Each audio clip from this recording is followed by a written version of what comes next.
আসসালামু আলাইকুম ওয়া রাহমাতুল্লাহি ওয়া বারাকাতুহু। আজকে আমাদের ই-পোর্টিও কর্তৃক আয়োজিত সিরাত সিরিজ ধারাবাহিক সিরাত সিরিজের তৃতীয় পর্বে আপনাদের সকলকে স্বাগত জানাচ্ছি। আশা করি আপনারা সকলে ভালো আছেন আল্লাহর অশেষ রহমতে। আমাদের এই সিরাত সিরিজের মোট 4টি পর্ব আমরা প্ল্যান করেছি। তার মধ্যে ইতোমধ্যেই 2টি পর্ব সম্পন্ন হয়েছে, অর্থাৎ রাসূলুল্লাহ সাল্লাল্লাহু আলাইহি ওয়াসাল্লামের মাক্কি জীবনের যে 2টি পর্ব সে 2টি আমরা সম্পন্ন করেছি। আজকে আমাদের তৃতীয় পর্ব। এরপরে আমাদের আর একটি পর্ব আছে, পুরা সিরাত সিরিজের 4টি পর্বে সম্পন্ন হবে ইনশাআল্লাহ। এবং আমরা যেমনটি বলেছিলাম, আমাদের এই সিরাত সিরিজের উপরে আমরা এর আগে যেভাবে করে কুরআন কুইজ নিয়েছিলাম, যেখানে প্রায় 2500 গোটা দেশ থেকে প্রায় 2500 পার্টিসিপেন্ট অংশ নিয়েছিলেন, ঠিক একইভাবে আমরা সিরাতের উপরে খুব দ্রুতই চতুর্থ পর্বটি শেষ হলে আমরা একটা কুইজ নিব ইনশাআল্লাহ। এবং সেখানে আমরা কুরআন কুইজে যেভাবে উপহার দিয়েছিলাম, আমরা আমাদের এই সিরাত সিরিজের উপরে যে কুইজটি অনুষ্ঠিত হবে সেখানেও আমরা চেষ্টা করব যতজনকে পারা যায়, যত বেশি জনকে পারা যায় আমরা পুরস্কৃত করতে ইনশাআল্লাহ। তো আশা করি আপনারা মনোযোগ সহকারে শুনবেন। এবং কুইজ এটা তো মূল উদ্দেশ্য নয়, আমাদের মূল উদ্দেশ্যটা হচ্ছে রাসূলুল্লাহ সাল্লাল্লাহু আলাইহি ওয়াসাল্লামের জীবনীটা জানা, কেমন ছিলেন আমাদের পৃথিবীর সর্বশ্রেষ্ঠ মানুষটি, তার জীবন অনুযায়ী নিজেদেরকে গড়ার অনুপ্রেরণা পাওয়া, এটা হচ্ছে আমাদের টার্গেট। সেই আলোকে আমরা চেষ্টা করব সবাই মনোযোগ সহকারে শুনতে। প্রয়োজনে আমরা চাইলে আমাদের এই প্রোগ্রামের শেষাংশে প্রশ্নোত্তর পর্ব থাকবে ইনশাআল্লাহ। আপনাদের যে কোনো প্রশ্ন থাকলে আপনারা অবশ্যই স্যারকে সেই প্রশ্নটি করতে পারেন ইনশাআল্লাহ। আর ইতিমধ্যে আমরা গত পর্বেও অলরেডি শেয়ার করেছিলাম, আজকে শুধু 1 মিনিটে বলে ফেলি। সেটা হচ্ছে আমাদের ই-পোর্টিকো কর্তৃক বিভিন্ন কোর্স আয়োজিত হয়, তার মধ্যে কুরআনিক ল্যাঙ্গুয়েজ কোর্স আছে, অর্থাৎ অর্থ সহ কুরআন বুঝার যে কোর্স সেটা আছে। তো যারা কুরআন পড়তে পারেন শুধু কিন্তু অর্থ বুঝেন না, একেবারে জিরো থেকে শুরু করে আমরা এই কাজটা করে থাকি। তো আপনারা, আমরা এখানে চ্যাট বক্সে এর তথ্যগুলো দিব, যে কেউ আগ্রহী হলে আপনারা রেজিস্ট্রেশন করতে পারেন, আপনাদের পার্টিসিপেশন কনফার্ম করতে পারেন। তো এর মাধ্যমে আমরা হয়তো কোরআনটা বুঝতে পারবো ইনশাআল্লাহ। তো আমরা আর দেরি করবো না, আমাদের মূল পর্বে চলে যাচ্ছি। তো আমাদের সাথে উপস্থিত আছেন আমাদের সম্মানিত গেস্ট, ঢাকা ইউনিভার্সিটির অ্যারাবিক ডিপার্টমেন্টের সম্মানিত রফিকুল ইসলাম স্যার, যিনি অ্যাসোসিয়েট প্রফেসর হিসেবে অ্যারাবিক ডিপার্টমেন্টে কর্মরত রয়েছেন।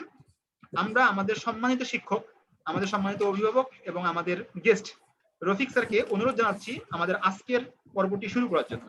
জি স্যার। আসসালামু আলাইকুম ওয়া রাহমাতুল্লাহি ওয়া বারাকাতুহু। আলহামদুলিল্লাহি রাব্বিল আলামিন, আসসালাতু ওয়াসসালামু আলা সাইয়্যিদিল মুরসালিন ওয়া আলা আলিহি ওয়া সাহবিহি আজমাইন। قال الله تعالى في كلامه المجيد وفرقانه الحميد: أعوذ بالله من الشيطان الرجيم، بسم الله الرحمن الرحيم، إنك لعلى خلق عظيم، لقد كان لكم في رسول الله أسوة حسنة, صدق الله العظيم। ই-পোর্টিকো কর্তৃক আয়োজিত রাসূল আকরাম সাল্লাল্লাহু আলাইহি সাল্লামের জীবন ভিত্তিক আলোচনার আজকে এই তৃতীয় পর্বে সম্মানীয় সঞ্চালক স্নেহাস্পদ ইনামুল হক, পৃথিবীর এবং বাংলাদেশের বিভিন্ন প্রান্ত থেকে যুক্ত হওয়া সম্মানীয় দ্বীনী ভাই এবং বোনেরা, আসসালামু আলাইকুম ওয়া রাহমাতুল্লাহি ওয়া বারাকাতুহু। আমরা মহান আল্লাহ তাআলার অশেষ কৃতজ্ঞতা এবং শুকরিয়া আদায় করছি যে আল্লাহ তাআলা আমাদের পৃথিবীর সর্বশ্রেষ্ঠ মানুষ, একেবারে পৃথিবীর সূচনা থেকে নিয়ে শেষ অবধি পর্যন্ত যিনি শ্রেষ্ঠতর থাকবেন, যিনি শ্রেষ্ঠ হবেন, হয়েছেন, হচ্ছেন, এরকম একটি মানুষের, এরকম একটি মহৎ ব্যক্তির জীবনী আলোচনায় আমরা এই সুন্দর আয়োজনে যারা সাক্ষী হতে পারলাম, আমরা সকলে আল্লাহর কাছে কৃতজ্ঞ মস্তকে শুকরিয়া আদায় করছি, আলহামদুলিল্লাহ।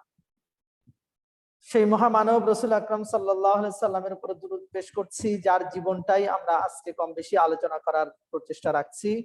আল্লাহ রাব্বুল আলামিন যেন প্রিয় হাবিব মুহাম্মদুর রাসূলুল্লাহ সাল্লাল্লাহু আলাইহি সাল্লামের জীবনকে নিয়ে আলোচনার এই উসিলায় ময়দানে মাহশারে যদি আমরা কোনো কারণে আমাদের অপরাধের জন্য, আমাদের অসুবিধার জন্য আমরা যদি ঠেকে যাই, আমরা যদি বিপদগ্রস্ত হই, আল্লাহর অনুমতি ক্রমে যেন রাসূল আকরাম সাল্লাল্লাহু আলাইহি সাল্লামের পক্ষ থেকে সুপারিশ আমাদের সকলের ভাগ্যে আসে, আমাদের নসিব হয়, সেই দোয়া কামনা করছি।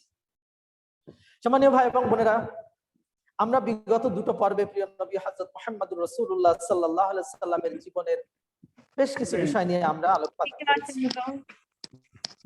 সেই জায়গায় আমাদের যে আলোচনার অংশটি ছিল রাসূল আকরাম সাল্লাল্লাহু আলাইহি সাল্লামের মক্কার জীবন এবং নবী করিম সাল্লাল্লাহু আলাইহি সাল্লামের 1 থেকে 13 বছর পর্যন্ত তিনি যে নবুয়ত পেয়েছেন, অর্থাৎ কোরআনুল কারীম অবতীর্ণ হওয়ার পরে মক্কার জীবনে 4টা ভাগকে আমরা দুটো ভাগ করে আলোচনা করেছিলাম। প্রথমত 1 থেকে 3 বছর ছিল গোপনে দাওয়াত এবং 4-5 ছিল প্রকাশ্যে দাওয়াত। এই 4টা বছর পর্যন্তকে নিয়ে আমরা একটি সেশন করেছিলাম, অর্থাৎ 1 থেকে 5 বছর। এরপরে নবুয়তের 6 থেকে 13 পর্যন্ত আমরা খুবই সংক্ষেপে আপনাদের সামনে কিছু ঘটনাবলী উপস্থাপন করেছিলাম। আলহামদুলিল্লাহ, আজকে তৃতীয় পর্বে আমাদের আলোচনা হওয়ার কথা মক্কার মদিনার জীবনকেও 4টা ভাগে ভাগ করা যায়।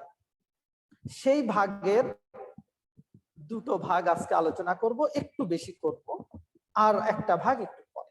দ্যাট মিন্স মদিনার 10টা বছরকে সিরাত বিশেষজ্ঞগণ 4টা ভাগে ভাগ করেছে। আমি সেই ভাগগুলো বলছি। 1 নম্বর হচ্ছে হিজরত থেকে বদর যুদ্ধ, অর্থাৎ 2য় হিজরি পর্যন্ত একটি ভাগ।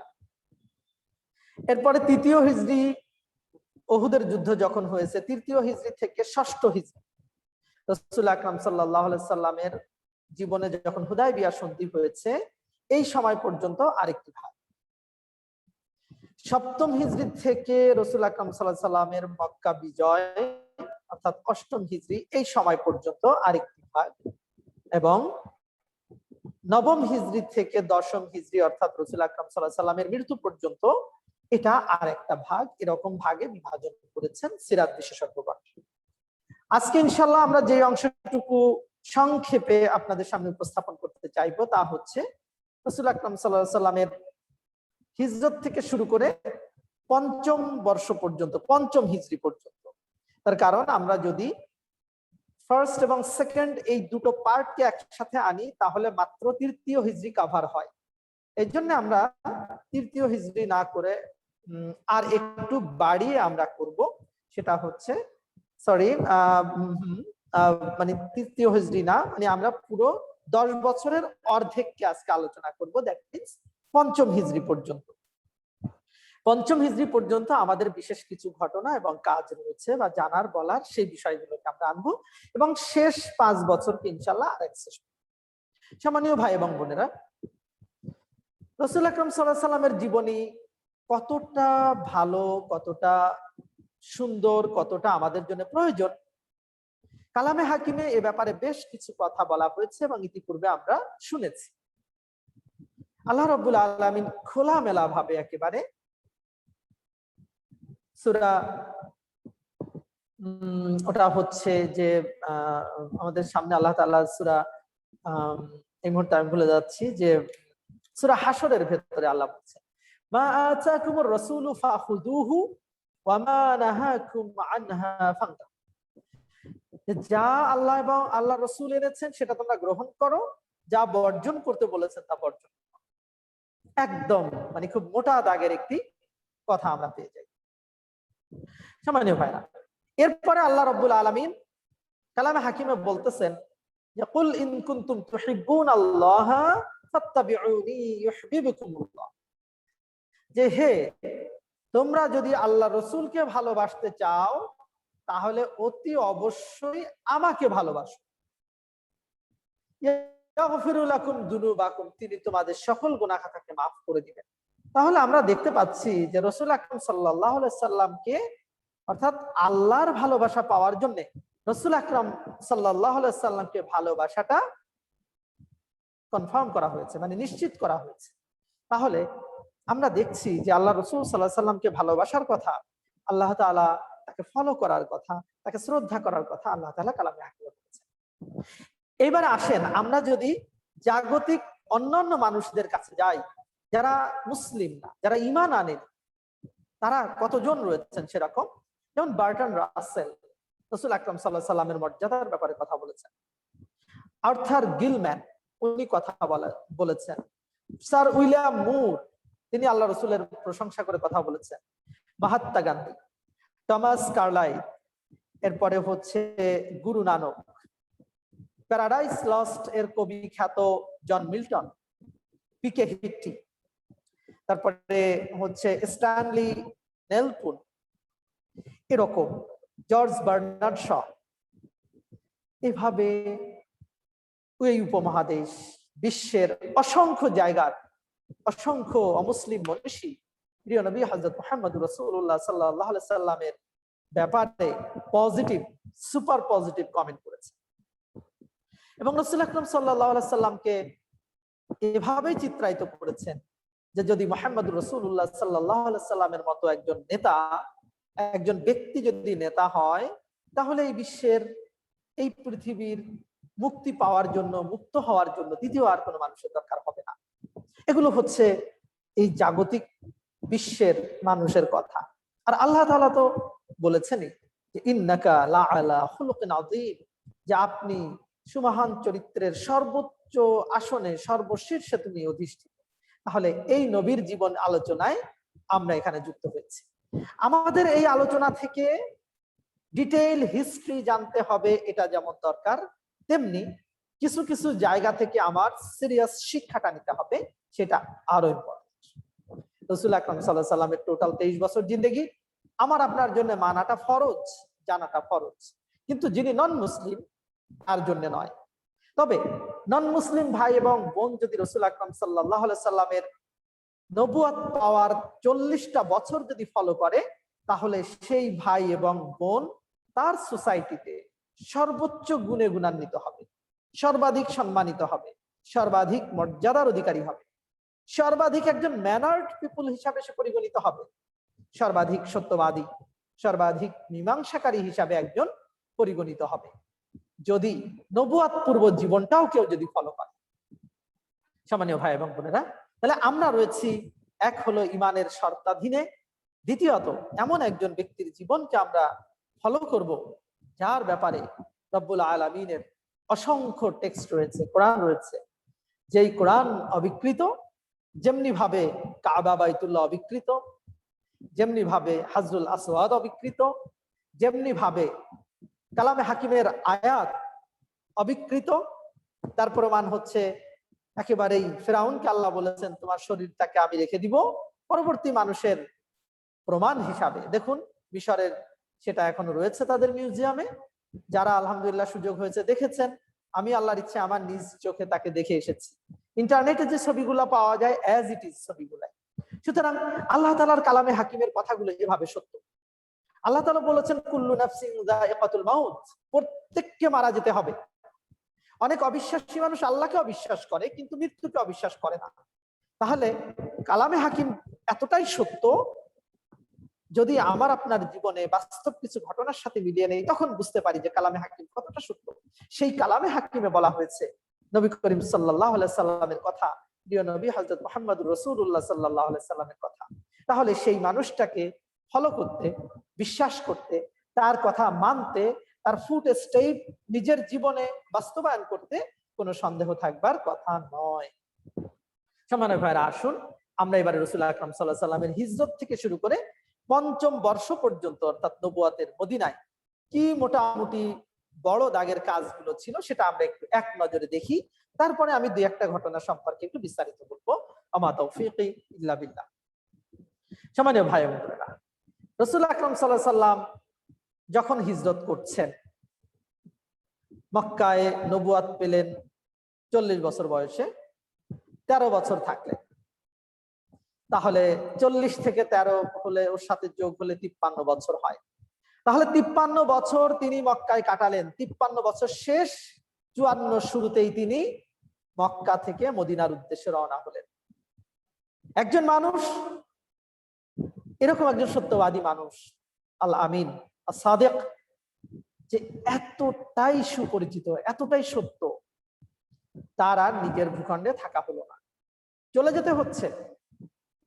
রাসূল আরবি হযরত মুহাম্মদুর রাসূলুল্লাহ সাল্লাল্লাহু আলাইহি সাল্লাম কাবা মানে হেরা গুহায় থাকছেন, সেখান থেকে বের হচ্ছেন, চলে যাচ্ছেন মক্কার দিকে, তাকাচ্ছেন আর বলছেন যে মক্কা, তোমাকে ছেড়ে আমি যেতে চাইনি, কিন্তু তোমার অধিবাসীরা, তোমার এখানে যারা রয়েছে তারা আমাকে থাকতে দিল না, তাই আমি চলে যাচ্ছি। কতটা বেদনা হতো, কতটা চিন্তিত বা ব্যথা ভর করেছিল রাসূল আকরাম সাল্লাল্লাহু আলাইহি সাল্লামের কথার ভেতরে, ভাবনার ভেতরে, ইচ্ছার ভেতরে। তো তারপরেও তাকে যেতে হয়েছে, এবং যেতেও হয়েছে ইনফ্যাক্ট একটা পর্যায়ে আল্লাহ রাব্বুল আলামিনের ইশারাতে, ইঙ্গিতে। আমরা অনেক সময় এক জায়গা থেকে যেতে চাই না। আমাদের কষ্ট হয় যখন আমরা একসাথে ভাই বোন বড় হই, আমাদের বোনদের যখন বিবাহ হয়, বোনেরা আরেকটা জায়গায় যান, সবাই আমরা ব্যথিত হই। এই ব্যথার ভেতরে কিন্তু প্রচন্ড একটা আশা, একটা দারুণ একটা সৃষ্টির একটা রহস্য লুকায়িত থাকে। সেইটাকে সামনে রেখে আমরা এই সাময়িক ব্যথাও ভুলে যাই। আমার বোন কি আমার একজন মানে বোনেরা যখন অন্য জায়গায় যান, সেই জায়গায় যে তার চিন্তা ভাবনা, ইচ্ছা, তার এক ধরনের স্যাগাসিটি, এগুলো দিয়ে একটি মৃতপ্রায় বা একটা একটা একটা একটা অচেনা অজানা জনপদকে ফুলে ফলে সুশোভিত করেন। তো দেখা যায় এই সিস্টেমটা যদি না থাকতো, তাহলে যেটা অন্ধকার সেটা আজীবন অন্ধকারে পড়ে থাকতো। আল্লাহ রাসূল সাল্লাল্লাহু আলাইহি সাল্লামের মক্কা থেকে মদিনায় যেতে কষ্ট হয়েছে বটে, কিন্তু মদিনায় যে তিনি যে মশাল জ্বালিয়েছেন, তিনি যে আলো বিকিরণ করেছেন, এটা যদি মক্কায় থেকে যেতেন তাহলে ওই আলো আমরা পেতাম না। যেমন একটা বোন তার বাবার বাড়িতে পড়ে থাকলে তার ভেতরে যেই আলো রয়েছে, তার ভেতরে যে মর্যাদা রয়েছে, সৌন্দর্য রয়েছে, এটা বোঝা যেত না। প্রিয় ভাই এবং বোনেরা, রাসূল আকরাম সাল্লাল্লাহু আলাইহি সাল্লাম তাহলে হিজরতের পহেলা বর্ষ অর্থাৎ হিজরি পহেলা সালে কি কি করেছিলেন, আপনারা ছোট করে নোট নিতে পারেন, শুনতেও পারেন। তো সেক্ষেত্রে 1 নাম্বার আমি পয়েন্ট আকারে বলে যাচ্ছি, অর্থাৎ হিজরতের পহেলা বর্ষ, হিজরি পহেলা বছরে, সেটা ছিল 622 খ্রিস্টাব্দ। অর্থাৎ প্রথম হিজরি শুরু হয়েছে যখন ইংরেজি সাল চলছে 622 খ্রিস্টাব্দ। রাসূল আকরাম সাল্লাল্লাহু আলাইহি সাল্লাম কোনো এক রাতে 26শে সফর রাতে তিনি তার সফর শুরু করেছেন।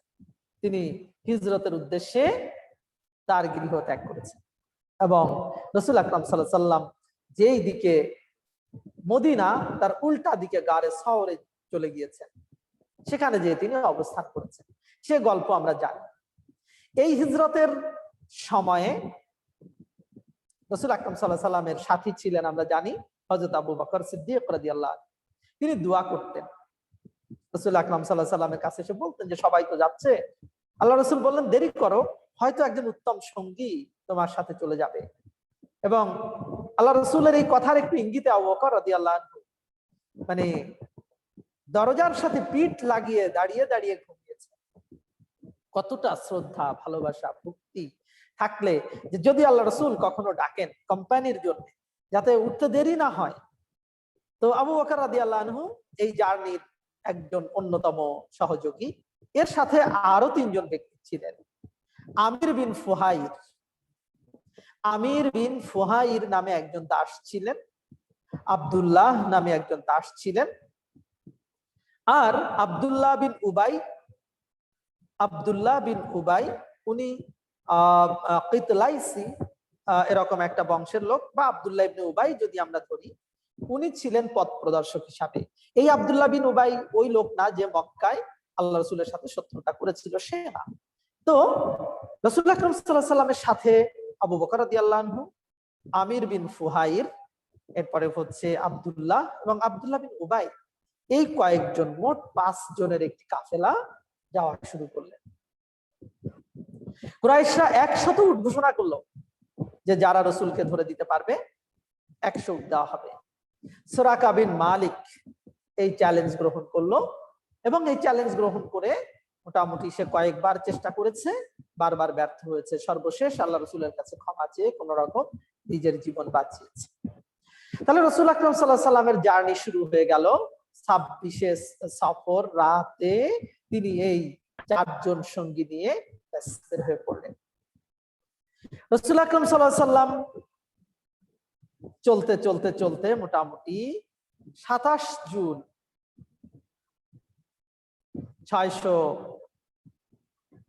এরপরে আল্লাহ রাসূল সাল্লাল্লাহু আলাইহি সাল্লাম আস্তে আস্তে মদিনার উপকণ্ঠে চলে গেলেন। মজার ব্যাপার হচ্ছে এই খবর রটে গেল যে আল্লাহ রাসূল সাল্লাল্লাহু আলাইহি সাল্লাম মদিনার উদ্দেশ্যে বের হয়েছেন। সবাই অপেক্ষায় থাকে, কেউ দেখে না কোথায় আছে, কবে আসছে।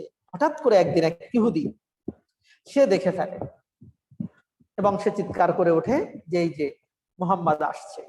দেখুন, চালাক এবং চতুর মানুষগুলো বা যারা বুদ্ধিদীপ্ত তারা কিন্তু সবসময় অনেক জিনিস আগে করে ফেলে, সেটা ভালো হোক মন্দ হোক।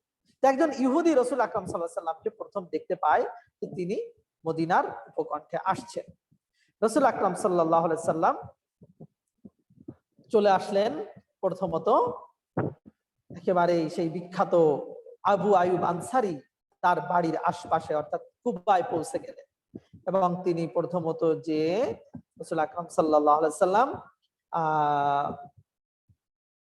মদিনার কুবা অঞ্চলে গেলেন এবং সেখানে যে তিনি 27 জুন 622 খ্রিস্টাব্দ 27 জুন 622 খ্রিস্টাব্দে তিনি সেখানে যে কি করলেন, মোটামুটি তিনি চলে গেলেন। তিনি কোথায় থাকবেন বা না থাকবেন এই ঘটনাগুলো বিস্তারিত রয়েছে। রাসূল আকরাম সাল্লাল্লাহু আলাইহি সাল্লাম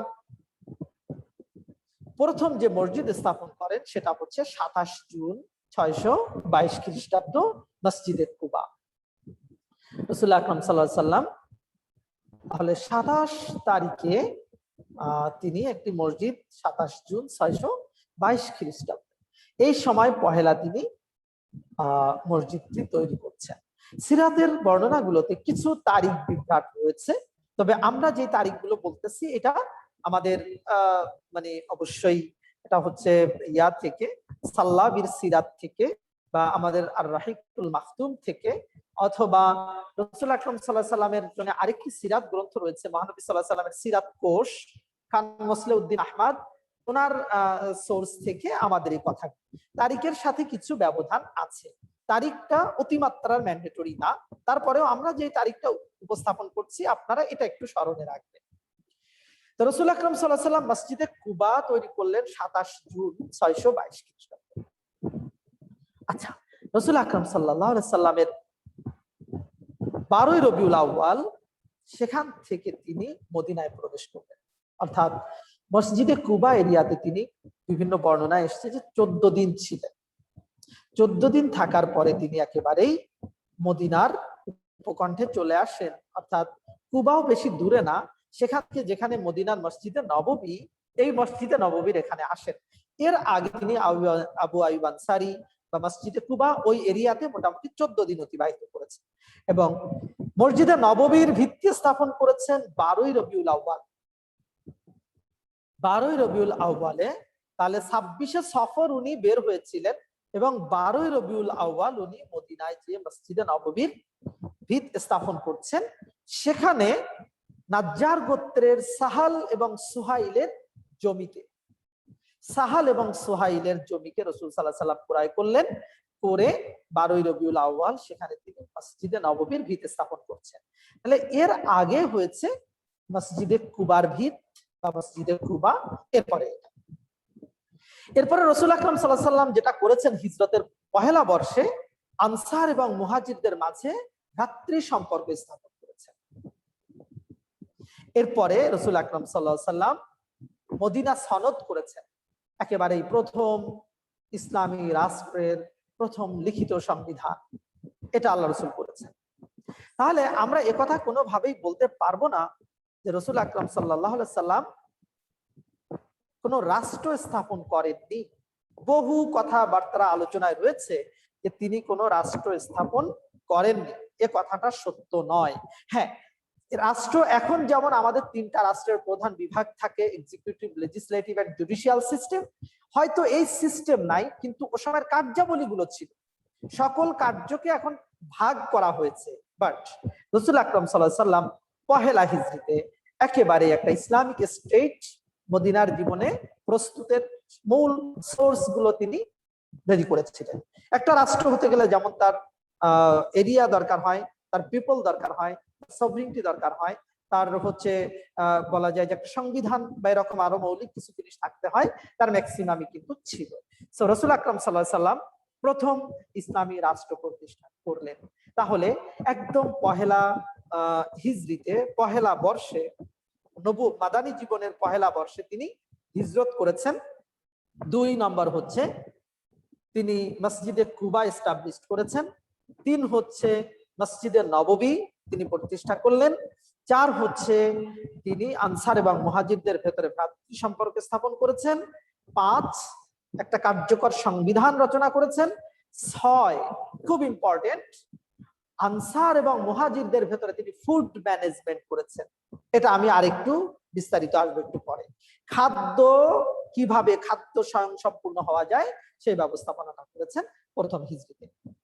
চলে আসি দ্বিতীয় হিজরিতে। আমি আবার প্রথম হিজরিতে আসবো 2-1টা ঘটনাকে একটু বিস্তারিত বলার জন্য। তৃতীয় হিজরি অর্থাৎ 623 খ্রিস্টাব্দ, এখানে কয়েকটা কাজ হয়েছে।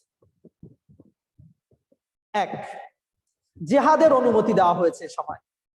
যেহেতু মক্কার জীবন ছিল পুরো দাওয়া স্টেজ, মদিনার জীবন হচ্ছে রাসূল আকরাম সাল্লাল্লাহু আলাইহি সাল্লামের রাজনৈতিক স্টেজ। তিনি তখন প্রেসিডেন্ট হয়েছেন। এ সময় আর যে কাজ হয়েছে, আজান এবং যাকাত ফরজ হয়েছে। আজানের অনুমতি হয়েছে এবং যাকাত ফরজ হয়েছে। তাহলে দ্বিতীয় হিজরিতে আজান প্রচলন হলো এবং যাকাত ফরজ হলো। দ্বিতীয় হিজরিতে আরেকটা গুরুত্বপূর্ণ ঘটনা ঘটেছে, কিবলা পরিবর্তন। মসজিদ কিবলাতাইন অথবা দুল কিবলাতাইন যেটাই বলা যায়, এটা 15ই শাবান সোমবার কিবলা পরিবর্তন হয়েছে। এরপরে বিখ্যাত জিনিস, বিখ্যাত বিষয়, রোজা ফরজ হয়েছে, সাওম ফরজ হয়েছে। এই দ্বিতীয় হিজরিতে 17ই রমজান ঐতিহাসিক বদর আল কুবরা ইয়াউমুল ফুরকান ঘটেছে, বদর যুদ্ধ ঘটেছে এই সময়। সব মিলে দ্বিতীয় হিজরিতে রাসূল আকরাম সাল্লাল্লাহু আলাইহি সাল্লাম 5টি গাজওয়া, 3টি সারিয়াতে অংশ নিয়েছেন।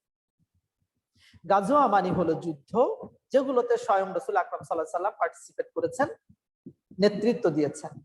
আর সারিয়া হচ্ছে খণ্ড যুদ্ধ, যেটা আল্লাহ রাসূল সাল্লাল্লাহু আলাইহি সাল্লাম সরাসরি অংশ নেননি, কিন্তু কাউকে সেনাপতি করে, প্রতিনিধি করে তিনি পাঠিয়েছেন, সেটা হচ্ছে সারিয়া।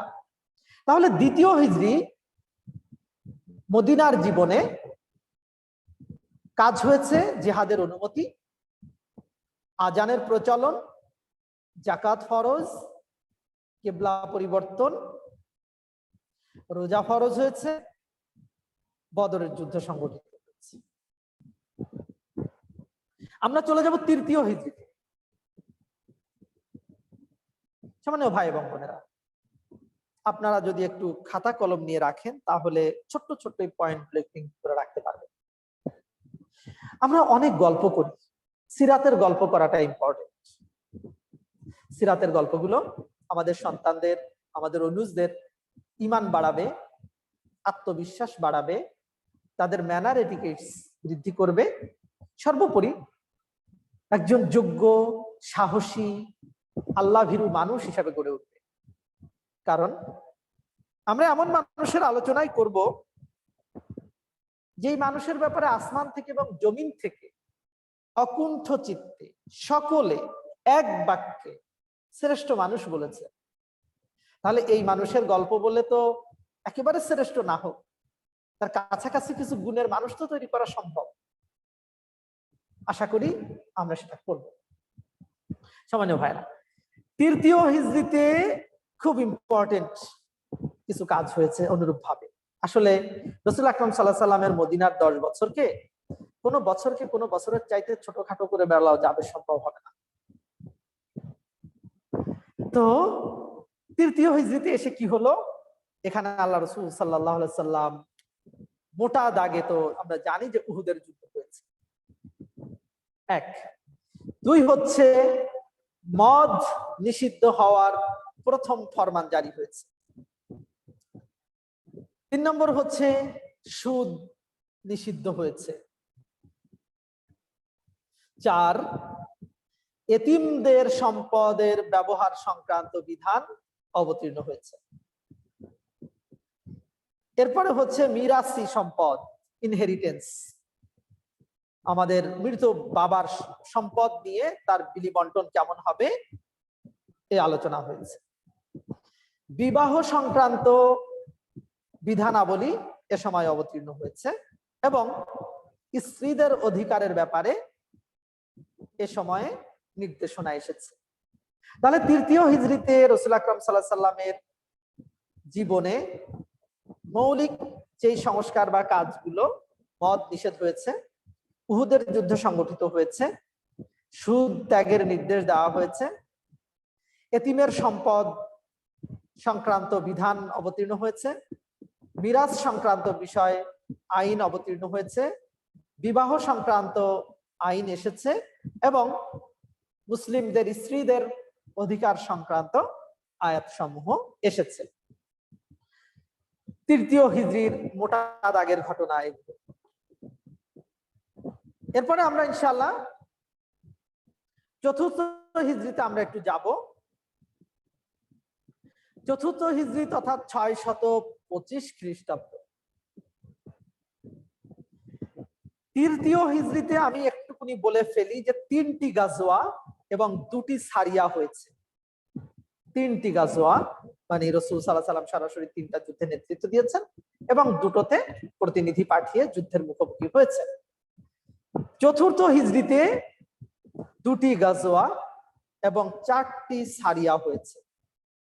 2টি গাজওয়া এবং 4টি সারিয়া।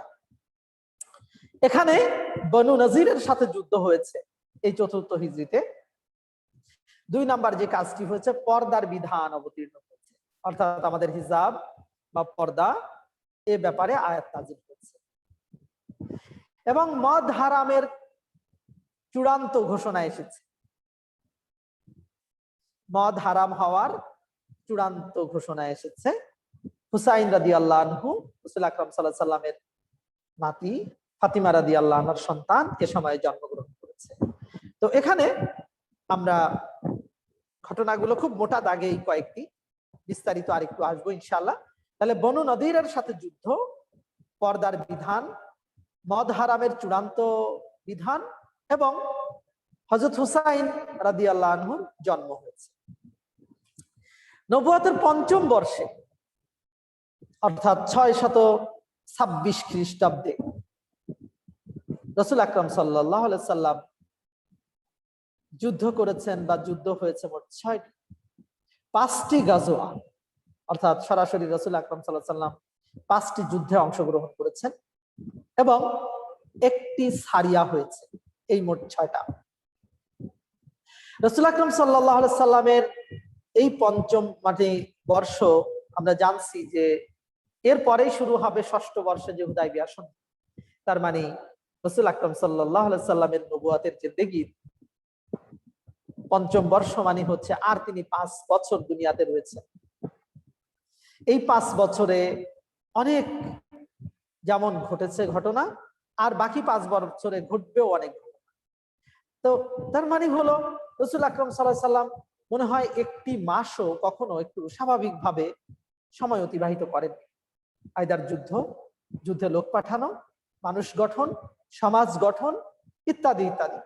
পাশাপাশি পরবর্তী মানুষদের জন্য রেখে যাওয়া অসংখ্য উসওয়া, অসংখ্য নিদর্শন, অসংখ্য ভালো কাজ, সেগুলো আল্লাহ রাসূল করেছেন। 5ম হিজরি তথা মাদানী যুগের 5ম বর্ষে নবুয়তের কি হলো? রাসূল আকরাম সাল্লাল্লাহু আলাইহি সাল্লামের বয়স তখন হয়ে যাচ্ছে তাহলে 53 আর 5 58 বছর। এই 58 বছর, 58তম বছরে এসে তিনি কি করছেন? দুমাতুল জান্দাল অভিযান করেছেন। দুমাতুল বা দুম্মাতুল জান্দাল অভিযান তিনি প্রেরণ করেছেন। বনি মুস্তালিকের যুদ্ধ হয়েছে। 3 নম্বর এ সময় যে ঘটনা ঘটেছে, তায়াম্মুমের বিধান অবতীর্ণ। আমরা জানি যে আমরা তায়াম্মুম করি। এই তায়াম্মুম এর বিধানের সময় ঐতিহাসিক ইফকের ঘটনা এই 5ম হিজরি শাবান মাসে হয়েছে। ইফকের ঘটনা হচ্ছে হযরত আয়েশা রাদিয়াল্লাহু আনহাকে অপবাদ দেওয়ার ঘটনা, আমরা কম বেশি সবাই জানি। আহজাব বা খন্দকের যুদ্ধ হয়েছে তখন। আহজাবের যুদ্ধ বা খন্দকের যুদ্ধ তখন সংগঠিত হয়েছে। এখানে বনু কুরাইজার উচ্ছেদ হয়েছে। বনু কুরাইজা নিয়ে অনেক মানে আলোচনা রয়েছে। তো বনু কুরাইজার সাথে চূড়ান্ত ফয়সালা হয়েছে এই সময়। এ সময়ে ব্যভিচারের শাস্তির বিধান অবতীর্ণ হয়েছে। ফাইনালি পর্দা সংক্রান্ত বিস্তারিত বিধান এই সময় অবতীর্ণ হয়েছে। এটা সূরা আল আহজাব এর ভেতরে আলোচনা করা হয়েছে। সম্মানীয় ভাইরা এবং বোনেরা, তাহলে খুব সংক্ষেপে অ্যাট এ গ্ল্যান্স হিজরত থেকে নিয়ে এই 5 বছর পর্যন্ত মানে এরকম কাজগুলো আপনাদের সামনে খুব সংক্ষেপে উপস্থাপন করা হলো। আসলে রাসূল আকরাম সাল্লাল্লাহু আলাইহি সাল্লামের জীবনের যে বিশালতা, সেই তুলনায় 4 ঘন্টায় বা এরকম টাইমে এই আলোচনা করতে যাওয়া, যে কেউ বলবে এটা পাগলামি ছাড়া আর কিছু নয়। একেবারে সত্য কথা, এবং যে ভাই বোন যাই বলবেন এটা সত্য। কিন্তু এতটুকু হলো আপনাকে আমাকে আমরা সকলে জাস্ট ইঙ্গিত ইশারা করা, মোটা দাগের পয়েন্টগুলো বলা। বাকি আলোচনাটা অবশ্যই ইনশাআল্লাহ আমরা সিরাত গ্রন্থগুলো পড়ে নিব নিঃসন্দেহে, এবং সেই ইচ্ছা আগ্রহ সেই প্রত্যাশা আমাদের সকলের রয়েছে। সম্মানীয় ভাই এবং বোনেরা, আমি আগেই বলেছিলাম যে সিরাতের রাসূল আকরাম সাল্লাল্লাহু আলাইহি সাল্লামের এই জীবন ঘনিষ্ঠ এইসব বিষয় থেকে আমাদের খুব প্রয়োজনীয় কিছু পয়েন্ট আমি আবার একটু উপস্থাপন করব। আমি পহেলা একদম 75 হিজরি, দ্বিতীয় হিজরি, তৃতীয়, চতুর্থ এবং পঞ্চম হিজরিতে যেই সকল ঘটনাগুলো ঘটেছে তার একটা সিনপসিস উপস্থাপন করেছি। আরো বহু ঘটনা বাদ পড়ে গিয়েছে, সেটা আমরা এই স্বল্প পরিসরে বলতে চাই, সেটা ইনশাআল্লাহ আপনারা পড়বেন। এখন যেগুলো বলা হয়েছে তার ভেতর থেকে 2-1টা ইস্যুকে একটু আমি সামনে আনতে চাই। তার 1 নম্বর হচ্ছে আমাদের জীবনের সাথে প্রয়োজন, যেটা রাসূল আকরাম সাল্লাল্লাহু আলাইহি সাল্লাম যখন হিজরত করছেন তখন এরকম একটা বৈরী পরিবেশে অল্প কিছু মানুষ যারা রাসূল আকরাম সাল্লাল্লাহু আলাইহি সাল্লামের কাছে স্বীকার করেছে যে ইয়া রাসূলুল্লাহ, আপনাকে আমরা হেল্প করব। মদিনায় আল্লাহ রাসূল সাল্লাল্লাহু আলাইহি সাল্লাম তাদের সহযোগিতা দানকারী হিসাবে পাবেন বলে তারা আশ্বস্ত করেছে। কিন্তু অসংখ্য তো বিরোধিতাকারী মানুষ রয়েছে। তাহলে আল্লাহ রাসূল সাল্লাল্লাহু আলাইহি সাল্লাম কি এমন পদ্ধতি অবলম্বন করলেন যার মাধ্যমে এরকম একটা অগ্নি গর্ভ টাইপের জায়গায় যে তিনি বেশ একটা জায়গা করে নিতে পারলেন, তিনি তার অবস্থান তৈরি করে নিতে পেরেছেন? এমন কি কাজ তিনি করেছেন? এখানে 2টো কাজ খুব গুরুত্বপূর্ণ। একটা হচ্ছে যে মানুষের ভেতরে মনুষ্যত্ব বা মানবিকতা জাগ্রতকরণ, 2 হচ্ছে তাদের খাদ্য সমস্যার সলিউশন করণ। খাদ্য সমস্যাকে তিনি ফার্স্ট অ্যাড্রেস করেছেন। দ্বিতীয়ত মানুষের প্রতি মানবিকতার জায়গাটাকে তিনি নক করেছেন। আমরা জানি যে আজকে আমাদের বাংলাদেশ সহ পৃথিবীর যত জায়গায় যত অসুবিধা হচ্ছে, আমাদের পরিবারে কি অত হচ্ছে? ধরুন আমার আপন ভাই অনেক রকমের অপরাধ অন্যায় করে, কিন্তু আমি কি তাকে মারছি, তাকে হত্যা করছি, তাকে মিরাস বা ধন সম্পদ থেকে বিতরণ করছি, তাকে আমি ঘর থেকে বের করে দিচ্ছি? না, দিচ্ছি। অনুরূপ ভাবে আমার ভাই বা বোন যদি আর্থিক কষ্টে পড়ে যায়, খাবারের কষ্টে পড়ে যায়, আমি কি তাকে খাবার না দিয়ে পারতেছি? আমি কিন্তু পারছি না। দ্যাট মিনস তাকে আমি কিছু হলেও আমি তাকে কিছু খাবার বা কিছু সহযোগিতা করার চেষ্টা আমি করছি। সম্মানীয় ভাই এবং বোনেরা, তাহলে রাসূল আকরাম সাল্লাল্লাহু আলাইহি সাল্লাম যখন মদিনায় গেলেন সংবিধান রচনা করেছে, ঠিক আছে, এবং মদিনার সংবিধানে অনেক শর্ত শরায়েত রয়েছে। মদিনার সংবিধান আমাদের একটা আলোচনার বিষয়। রাসূল আকরাম সাল্লাল্লাহু আলাইহি সাল্লাম যেটা করলেন, তিনি মানুষের ভেতরে পহেলা 3 মাসে সবার ভেতরে একটা ভাই ভাইয়ের সম্পর্ক বিনির্মাণ করলেন। রাসূল আকরাম সাল্লাল্লাহু আলাইহি সাল্লাম ঐতিহাসিক কিছু হাদিস বললেন।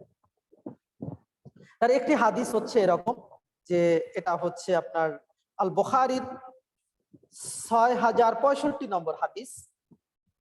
বুখারীর 6065 নম্বর হাদিস। আল্লাহ রাসূল বলছেন, লা তাবাগাদু ওয়া লা তাহাসাদু, আমি একটু টেক্সট দেখেই বলছি।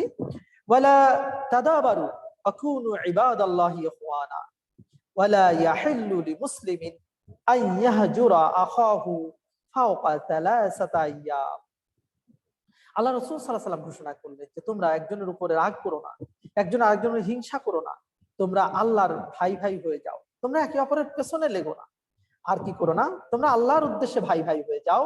আর একজন মুসলমানের উচিত নয় আর একজন মুসলমানকে 3 দিনের বেশি ত্যাগ করা, মানে কথা বন্ধ রাখা, খাবার না দেওয়া, দেখা না করা, রাগ করা, এই কাজটি করা যাবে না, যেমন আমি আমার আপন ভাইয়ের সাথে করি না। 2, দ্বিতীয় আরেকটি হাদিসে আল্লাহ রাসূল সাল্লাল্লাহু আলাইহি সাল্লাম বলছেন, এটা আল্লাহর রাসূল যে আল মুসলিমু আখুল মুসলিম, একজন মুসলিম আর একজন মুসলমানের ভাই, লা ইয়াযলিমুহু ওয়া লা ইউসলিমুহু, সে তাকে জুলুম করবে না, তাকে কষ্ট দিবে না। ওয়ামান কানা ফি হাজাতিন আখিহি কানা আল্লাহু ফি হাজাতিহি, যদি কোনো ব্যক্তি তার ভাইয়ের প্রয়োজনে আসে, আল্লাহ তাআলা তার প্রয়োজনে আসবেন। এরপরে আল্লাহ বলেছেন ওমান ফাররাজা, আল্লাহ রাসূল বলছেন ওমান ফাররাজা আন মুসলিমিন কুরবা, যদি কোনো ব্যক্তি তার মুসলমান ভাইয়ের কোনো কষ্ট বা অসুবিধা দূর করে দেয়, ফাররাজাল্লাহু আযজা ওয়া জাল্লা ইয়াউমাল কিয়ামা, আল্লাহ তাআলা তার এরকম কোন অসুবিধা কিয়ামতের ময়দানে, কিয়ামতের মাঠে দূর করে দিবেন। আও কামা ক্বালা আলাইহিস সালাতু ওয়াস সালাম। বিভিন্ন হাদিসের ইবারতে বিভিন্ন রকম রয়েছে। তাহলে দেখুন, পহেলা যে কথাটা তিনি শুরু করলেন, খেয়াল করতে হবে আনসার এবং মুহাজির 2 গ্রুপ। আনসাররাও গরিব মানুষ, মুহাজিররাও গরিব মানুষ, কারোর অর্থ করি নাই। তাহলে এই অবস্থায় কে কাকে সহযোগিতা করে? আল্লাহ রাসূল সাল্লাল্লাহু আলাইহি সাল্লাম ভাই ভাইকে সহযোগিতা করার যে মর্যাদা, যে গুরুত্ব, যে মহত্ব, তিনি কিন্তু সেটা ওখানে ঘোষণা করলেন। তিনি সূরা আল হুজরাতে এসেছে, দেখুন, ইন্নামাল মুমিনুনা ইখওয়া ফাসলিহু বাইনা আখওয়াইকুম ওয়াত্তাকুল্লাহা লাআল্লাকুম তুরহামুন, একজন মুমিন আর একজন মুমিনের ভাই, ইসলাহ করে দাও, তাহলে কি হবে? ওয়াত্তাকুল্লাহ, আল্লাহকে ভয় করো, লাআল্লাকুম তুরহামুন, তোমরা সম্ভবত রাহমাত পাবে। তাহলে আমরা এই জাগতিক বিশ্বে যদি হতে পারতাম যে আমেরিকার লোকেরা ইরাকের লোকদের ভাই, যদি হতে পারতো যে আমাদের পার্শ্ববর্তী দেশ আমরা পারস্পরিক ভাই বোন, হতে পারতো যদি সিরিয়ার মানুষেরা আশপাশের বা ওখানে শিয়ারা সুন্নিদের ভাই বোন, তাহলে দেখুন পৃথিবীর কোন ধরনের এই গ্যাঞ্জামটা থাকতো। আল্লাহ রাসূল সাল্লাল্লাহু আলাইহি সাল্লাম মক্কা এবং মদিনার যে দুটো গ্রুপকে, যারা আজন্ম শত্রু, এই দুটো মানুষকে, দুটো গ্রুপকে, দুটো জাতকে একদম ভ্রাতৃ সম্পর্কের একটি সূত্র দিয়ে, একটা থিওরি দিয়ে, মুআখাত একটা থিওরি দিয়ে তিনি তাদের ভেতরের বিপদ আপদ গুলো একটু কমালেন। এবং আমরা দেখছি যে মদিনা সনদ যখন হচ্ছে, এই সনদের যত শর্ত হচ্ছে, পুরো শর্তগুলার ভেতরে মদিনাকে হেফাজত করা, প্রত্যেক কওম, প্রত্যেকের কওমের মানে কি বলে রক্ষা, মানে তাদের স্বার্থ রক্ষা করা, এরকম ভাবে একে একে 48টা, কোন কোন জায়গায় রয়েছে 47টা শর্ত আল্লাহ রাসূল সাল্লাল্লাহু আলাইহি সাল্লাম লিখলেন। এবং প্রত্যেকটাই মানব বান্ধব, মানুষের সেবার, মানুষের নিরাপত্তার, মানুষকে মানুষের সেবার ইত্যাদি ইত্যাদি অসংখ্য কন্ডিশন সেখানে ছিল। তাহলে আমি আপনি যদি রাসূল আকরাম সাল্লাল্লাহু আলাইহি সাল্লামের হিজরতের সময়কার পহেলা একটা কৌশল আমরা যদি ধরতে পারি, তাহলে আমার আপনার গ্রামের পাশাপাশি চাচা ভাতিজার গঞ্জাম, আমাদের ভাই ভাইয়ের গঞ্জাম, আমাদের পাড়ার গঞ্জাম, এটা দূর হয়ে যাবে যদি একজন আরেকজনকে ভাই বলে জড়িয়ে নিতে পারি। 1 নাম্বার। 2 হচ্ছে রাসূল সাল্লাল্লাহু আলাইহি সাল্লাম ফুড ম্যানেজমেন্ট করলেন। মানুষের অসুবিধা হয় 2 জায়গায়, হিংসা, বিদ্বেষ, শত্রুতা। দ্বিতীয় হলো খাবারের অভাব। আল্লাহ রাসূল সাল্লাল্লাহু আলাইহি সাল্লাম হিংসা বিদ্বেষকে ভাই ভাইয়ে রূপান্তর করে বিদায় করলেন। ভাই ভাইয়ের একটু উদাহরণ আমরা দেখি। মক্কার ওমর রাদিয়াল্লাহু আনহুকে মদিনার উতবা ইবনে মালিককে দিয়ে ভাই ভাই করে দিলেন।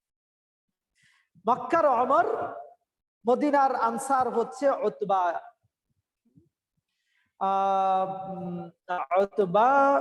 ইবনে, আমি মনে হয় নামটা একটু ভুল বলে ফেলতেছি, প্লিজ। রাসূল আকরাম সাল্লাল্লাহু আলাইহি সাল্লাম যে ভাই ভাই পাঠিয়েছিলেন, ভাই ভাই করে দিয়েছিলেন, তিনি হযরত ওমর ইবনুল খাত্তাবকে দিয়ে উতবান ইবনে মালিক, উতবান আইন তা বা আলিফ নুন, উতবান ইবনে মালিককে ভাই ভাই করে দিলেন। আবু উবাইদা ইবনুল জাররাহর সাথে সাদ বিন মুআজকে ভাই ভাই করে দিলেন। আব্দুর রহমান ইবনু আউফকে দিয়ে সাদ বিন রবি তাকে ভাই ভাই করে দিলেন। মক্কায় বাড়ি আব্দুর রহমান আউফ, মদিনার সাদ বিন রবি। জুবাইর ইবনুল আওয়াম মক্কার লোক, মুহাজির, তার আনসার হচ্ছে সালামা ইবনু সালামাকে দিয়ে ভাই ভাই করে দিলেন। আবু যার গিফারি রাদিয়াল্লাহু আনহু তাকে ভাই বানিয়ে দিলেন মুনজির ইবনু আমরকে। এবং এই ভাইয়ের ভ্রাতৃত্বের সম্পর্কটা কত গভীরের ছিল কল্পনা করা যায়। যার সম্পদ ছিল ভাগ করে দিয়েছে, যার নিজের মানে কি বলে মাসবাহ বা বিভিন্ন রকমের কৃষির দ্রব্যাদি ছিল ভাগ করে দিয়েছে। খুব কঠিন একটা ইস্যু, যার প্রাণপ্রিয় প্রিয়তমা স্ত্রী ছিল সেটা পর্যন্ত ভাইয়ের জন্য দিয়ে দিয়েছেন যে ঠিক আছে ভাই আপনি নেন, আপনার নেই। সুবহানাল্লাহি ওয়া বিহামদি। মানে কি এক অসাধারণ দৃশ্য সেগুলো তাহলে। হ্যাঁ, যে একজন একটা ভালো মানুষ ছেড়ে একজন আরেকজন ভালো মানুষের কাছে যাচ্ছে, একটা মানুষ একটা ত্যাগ করছে, সে মানে তার আখিরাতের জন্য বিনিয়োগ করছে। কি অসাধারণ অ্যাপ্রোচ ছিল। এবং রাসূল আকরাম সাল্লাল্লাহু আলাইহি সাল্লামের এই কথাটা এখন মনে হতে পারে কঠিন, কিন্তু আপনি যদি একটু কল্পনা করেন যে আমাদের দেশে এক একজনের এক একজন পীর আছে, তাই না ভাই? আপনারা জানেন, ধরুন অমুক অমুক পীরের কাছে যায়, অমুক ব্যক্তি অমুকের পারিবারিক পীর অমুক। দেখেন এই পারিবারিক, সামাজিক, রাষ্ট্রীয় যে পীর আছে এক একজন ব্যক্তির, যে অমুকের কাছ থেকে আনলে এটা আমার হয়ে যায়। সবাই দেখেন হিন্দু, বৌদ্ধ, খ্রিস্টান সবাই শাহজালালের কবর থেকে শুরু করে। আমি খাজা মঈনুদ্দিন চিশতির ওই কবরে দেখছি যে ওখানে কত কি ফেলা আছে, সব বড় বড় ডেক্সির ভেতরে ফেলা আছে, মনে করে ওখানে গেলেই সব হয়ে যাবে। ওখানকার যদি কেউ বলে যে আপনি এইটা করেন তাহলে এইটা পাবেন, দেখবেন যে ওই পীরের কথায় ওই ভক্ত যা তা করতে রাজি হবে। সে তার সন্তান কোরবানি করে দিবে, সে তার স্ত্রীকে তালাক দিবে, সে নিজের জমি বিক্রি করে দিবে, কোনো কুণ্ঠাবোধ করবে না। এরকম এখনই যদি হতে পারে, তাহলে যিনি যার কথায় শরীয়ত, যার কথার বিপক্ষে গেলেই তার দুনিয়া আখেরাত বরবাদ হয়, সেরকম মহামনীষীর কথায় কেন মানুষ তার সবকিছু আরেকজনকে দিয়ে দিবে না? এবং এভাবেই আনসার এবং মুহাজিররা ভাই ভাই হয়েছে, এভাবেই তারা কল্যাণের পথযাত্রী হয়েছে, কল্যাণের সারথী হয়েছে। সেটার শিক্ষাটা আমরা নিতে পারি। ফুড ম্যানেজমেন্টটা কিভাবে করেছেন আল্লাহ রাসূল সাল্লাল্লাহু আলাইহি সাল্লাম?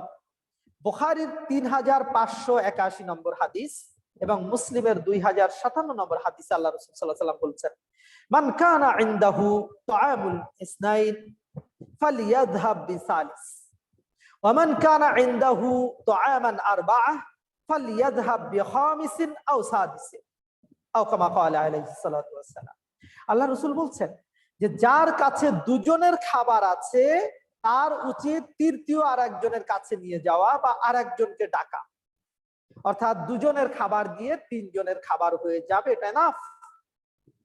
ওয়ামান কানা ইনদাহু তাআমুন আরবাআহ, যার কাছে চারজনের খাবার রয়েছে, ফালিয়াযহাব বিখামিসিন আও সাদিসিন, তার যাওয়া উচিত চতুর্থের কাছে, পঞ্চমের কাছে অথবা ষষ্ঠের কাছে।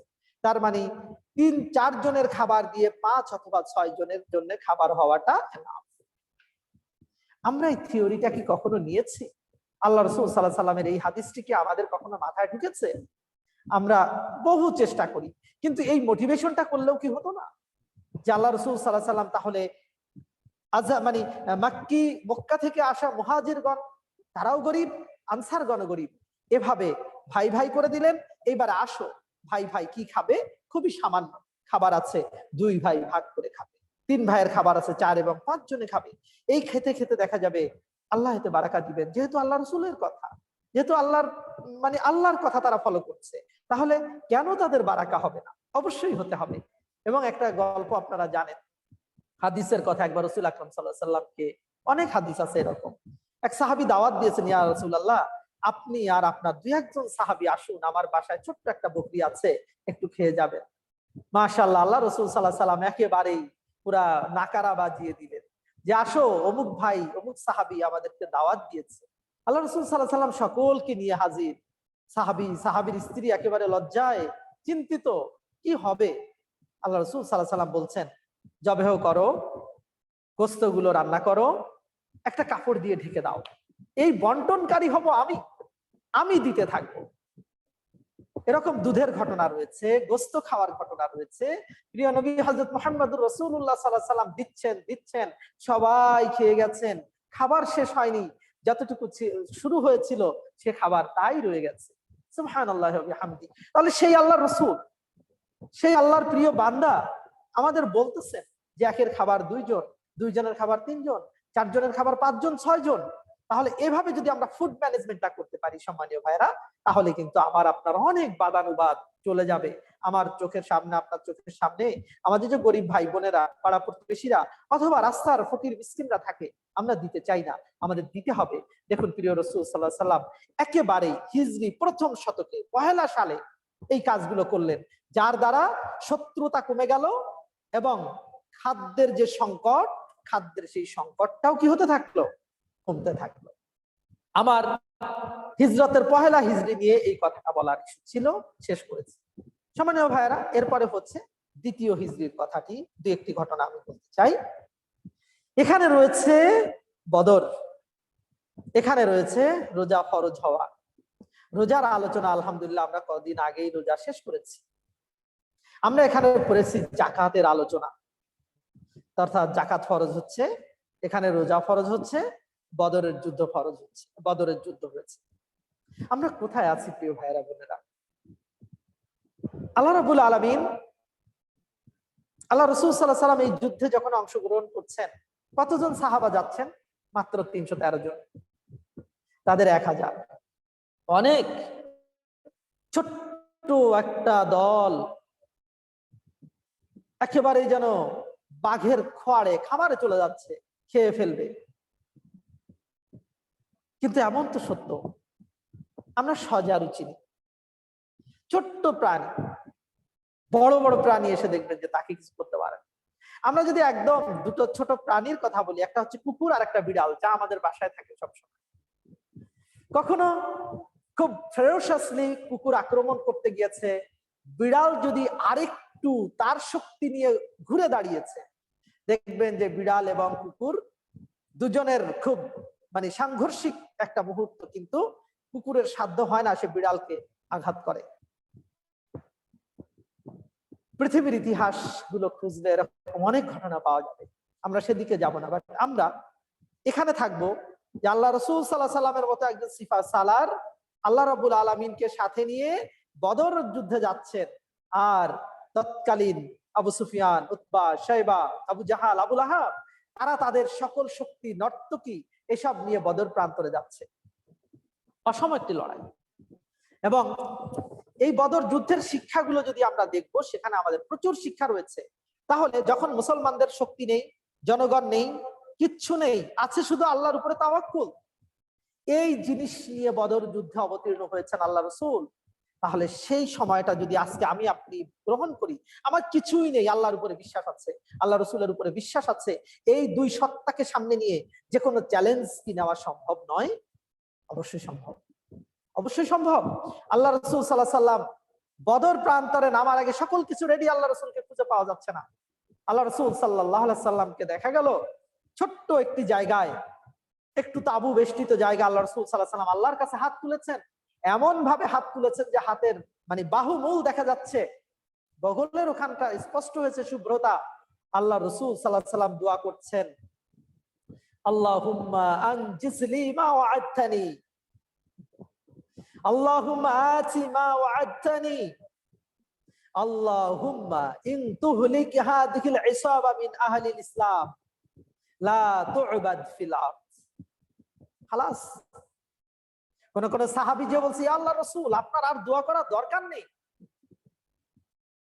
সম্মানীয় ভাই এবং বোনেরা, দোয়াটার অর্থ আপনারা এটা আমরা হাদিসগুলাতে এটা পেয়ে যাব, মুসলিম শরীফে বিস্তারিত বর্ণনা এসেছে।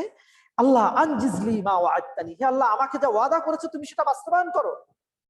আল্লাহুম্মা আতি মা ওয়া'আদতানি, তুমি যে ওয়াদা করেছো সেটা আমাকে দাও। সর্বশেষ এমন তীর ছুঁড়েছেন, এই তীর অলঙ্ঘনীয় একটা তীর।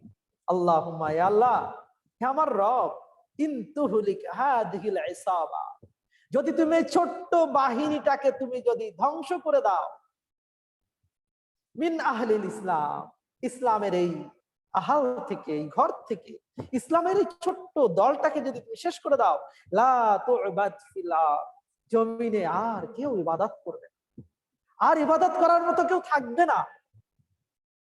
সম্মানীয় ভাই এবং বোনেরা, চিন্তা করুন, 313, বেশি কিছু নাই, খালি হাতে 1000 অস্ত্র শস্ত্র সজ্জিত মানুষের কাছে যে হাজির। কোন সাহসে, কোন বলে বলিয়ান হয়ে সেদিন এই অসম যুদ্ধে অবতীর্ণ হয়েছিলেন? সেটা একটাই, এই আত্মবিশ্বাস যে আল্লাহ তুমি যদি এই ছোট্ট দলকে শেষ করে দাও, এই দুনিয়াতে আর তোমার ইবাদত করার লোক থাকবে। প্রিয় ভাই এবং বোনেরা, আমি আপনি কখনো আমার সন্তান, বাচ্চাকে, আমার আত্মীয় স্বজনকে আল্লাহ রসুলের জীবনের এই অসাধারণ উক্তিটি শুনিয়েছি? হয়তো শুনাইনি, আমরা শোনাবো। আল্লাহ রাব্বুল আলামিন এই দিনটাকে ইয়াউমুল ফুরকান করেছেন, হক বাতিলের পার্থক্য সৃষ্টিকারী দিন। সুতরাং এই দিনের মেসেজ আমাকে আপনাকে নিতে হবে। আল্লাহ তাআলা এই দিনে এমন কিছু মুজিজা দেখিয়েছিলেন বদর প্রান্তরে, যেই মুজিজাগুলো এখন পড়লে দেখলে যার একটু সরিষার মতো ঈমান আছে, সে কোনোদিন মিসগাইড হবে না, সে কোনোদিন মিসগাইডেড হবে না, সে আল্লাহর পথে থাকবে। সম্মানীয় ভাই এবং বোনেরা, তাহলে আমরা এরকম এক রাসূল সাল্লাল্লাহু আলাইহি সাল্লামের জীবনী শুনছি, দেখছি, পড়ছি, যে রাসূল সাল্লাল্লাহু আলাইহি সাল্লামকে আল্লাহ তাআলা এভাবে সহযোগিতা করেছেন, এভাবে গাইড করেছেন।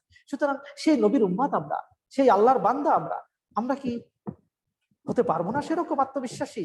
আমাদের যা রয়েছে এখনো, আমরা কি এই নিয়ে আল্লাহর দিনকে, আল্লাহর দিনের জন্য এক একজন সিফা সালার, আল্লাহ রসুলের অ্যাবসেন্সে এক একজন সৈনিক হতে পারি না? অবশ্যই পারি। আমি হয়তো পারিনি, আমার সন্তানকে রেডি করবো ইনশাআল্লাহ। আপনি হয়তো পারেননি, আপনার সন্তানকে রেডি করুন।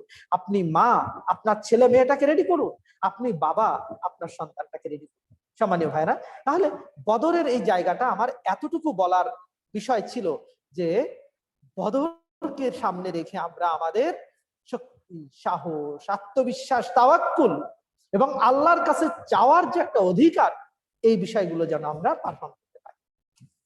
প্রিয় ভাইরা, তৃতীয় হিজরির যে ঘটনাগুলো রয়েছে তার ভেতরে মদ, আমাদের সময় আসলে কমে যাচ্ছে, 1 ঘন্টা আমরা পার করে ফেলেছি।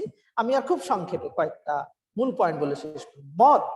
মদ আল্লাহ তাআলা তৃতীয় হিজরিতে নিষেধ করলেন। আজকে তোলপাড় হয়ে যাচ্ছে বাংলাদেশ, তাই না? আমরা সবাই সামহাও প্রযুক্তির কারণে হোক বা নানান টেলিভিশন, সিনেমা, সিরিয়াল, এগুলোর সাথে কম বেশি হয়তো অ্যাটাচমেন্ট আমাদের রয়েছে, আল্লাহ মাফ করুক আমাদের। আমরা বাংলাদেশে যাদেরকে শুভ্র কাপড় পরা মানুষ মনে করি দিনের আলোয়, তাদেরকে আমরা দেখলে দেখি কি অবস্থা। আল্লাহ তাআলা দুনিয়ার সবই হালাল করেছেন 2-4টা খাবার ছাড়া। সেই 2-4টা খাবারের উপরে মানুষের এত আগ্রহ, উপর তলার মানুষদের, ধনী মানুষদের। কয়েকদিন আগে বড় কোম্পানির এক এমডি, কয়েকদিন আগে এই বাংলাদেশের বহু মানুষদের, তথাকথিত ছেলে মেয়েদের আইকন, নায়ক নায়িকারা কি করলো?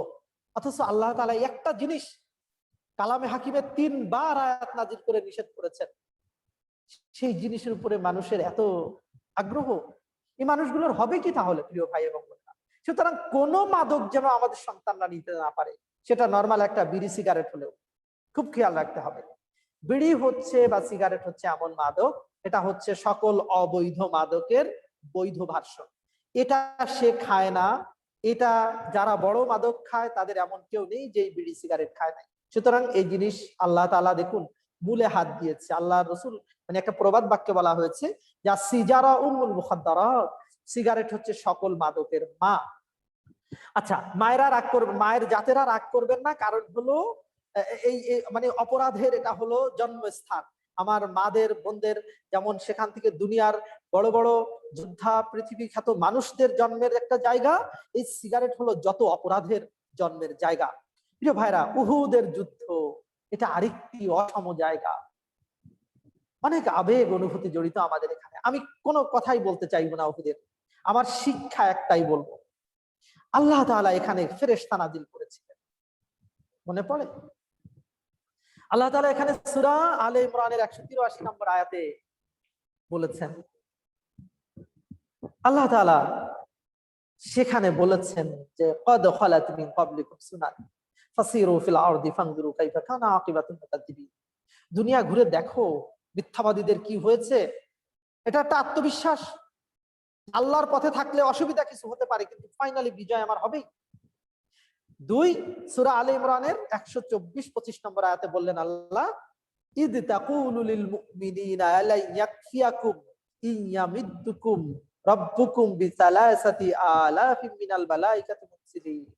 যে যখন তোমাদের জন্য কি আল্লাহ তাআলা যখন মুমিনদের বললেন তোমাদের জন্য কি যথেষ্ট হবে না, আইয়ুমিদ্দাকুম রাব্বুকুম, যে আল্লাহ তোমাদের হেল্প করবেন, সাহায্য করবেন, বিসালাসাতি আলাফিন মিনাল মালাইকা, 3000 ফেরেশতা দিয়ে তোমাদের সাহায্য করবেন, এটা কি যথেষ্ট নয়? ঠিক এখানেই রয়েছে 5000, ইন তাসবিরু ওয়া তাত্তাকু, যদি ধৈর্য ধরো তাকওয়া অবলম্বন করো 5000 ফেরেশতা পাঠাবো। তাহলে এই উহুদের প্রান্তরে কিন্তু ফেরেশতা পাঠানোর ওয়াদা ছিল আল্লাহর, এবং পাঠিয়েছেনও। তারপরেও দেখুন জাগতিক কৌশলে একটু দুর্বল হয়ে যাওয়ার কারণে বা একটু বেখিয়াল হওয়ার কারণে তথাকথিত উহুদের পরাজয় হয়েছে। প্রিয় ভাই এবং বোনেরা, তাহলে এই সেই রাসূল সাল্লাল্লাহু আলাইহি সাল্লাম যিনি উহুদে উপস্থিত ছিলেন, সাইয়্যিদুশ শুহাদা হামজা রাদিয়াল্লাহু আনহু সেখানে ছিলেন। আলহামদুলিল্লাহ, আপনারা অনেকে হয়তো হজ উমরা করেছেন, আল্লাহ আমাকে দেখার তৌফিক দিয়েছেন, যারা আমরা দেখিনি আল্লাহ আমাদের সকলকে তৌফিক দান করুন। সেই বদ উহুদ প্রান্তরে সাইয়্যিদুশ শুহাদা হামজার কবরটা একটু দৃষ্টিগোচর হয়। বাকি 70 জন সাহাবীর মানে শহীদ সাহাবীর লাশ সেখানে দাফন করা রয়েছে। এই উহুদ প্রান্তর আমার আপনার সব সময় প্রেরণার বাতিঘর, আমার আপনার সব সময় প্রেরণার মশাল, যে এখানেই আল্লাহ ফেরেশতা অবতীর্ণ করেছেন। এরকম একটি জায়গা দুনিয়ার বুকে থাকতে নেটে দেখা যায়, গুগল করলেই দেখা যায়। তাহলে আমার আপনার কিসের অবিশ্বাস থাকে যে এই ময়দানে আল্লাহ তাআলা ফেরেশতা পাঠিয়েছেন? সেই আল্লাহ এখন নাই? অবশ্যই আছে। সেই নবীর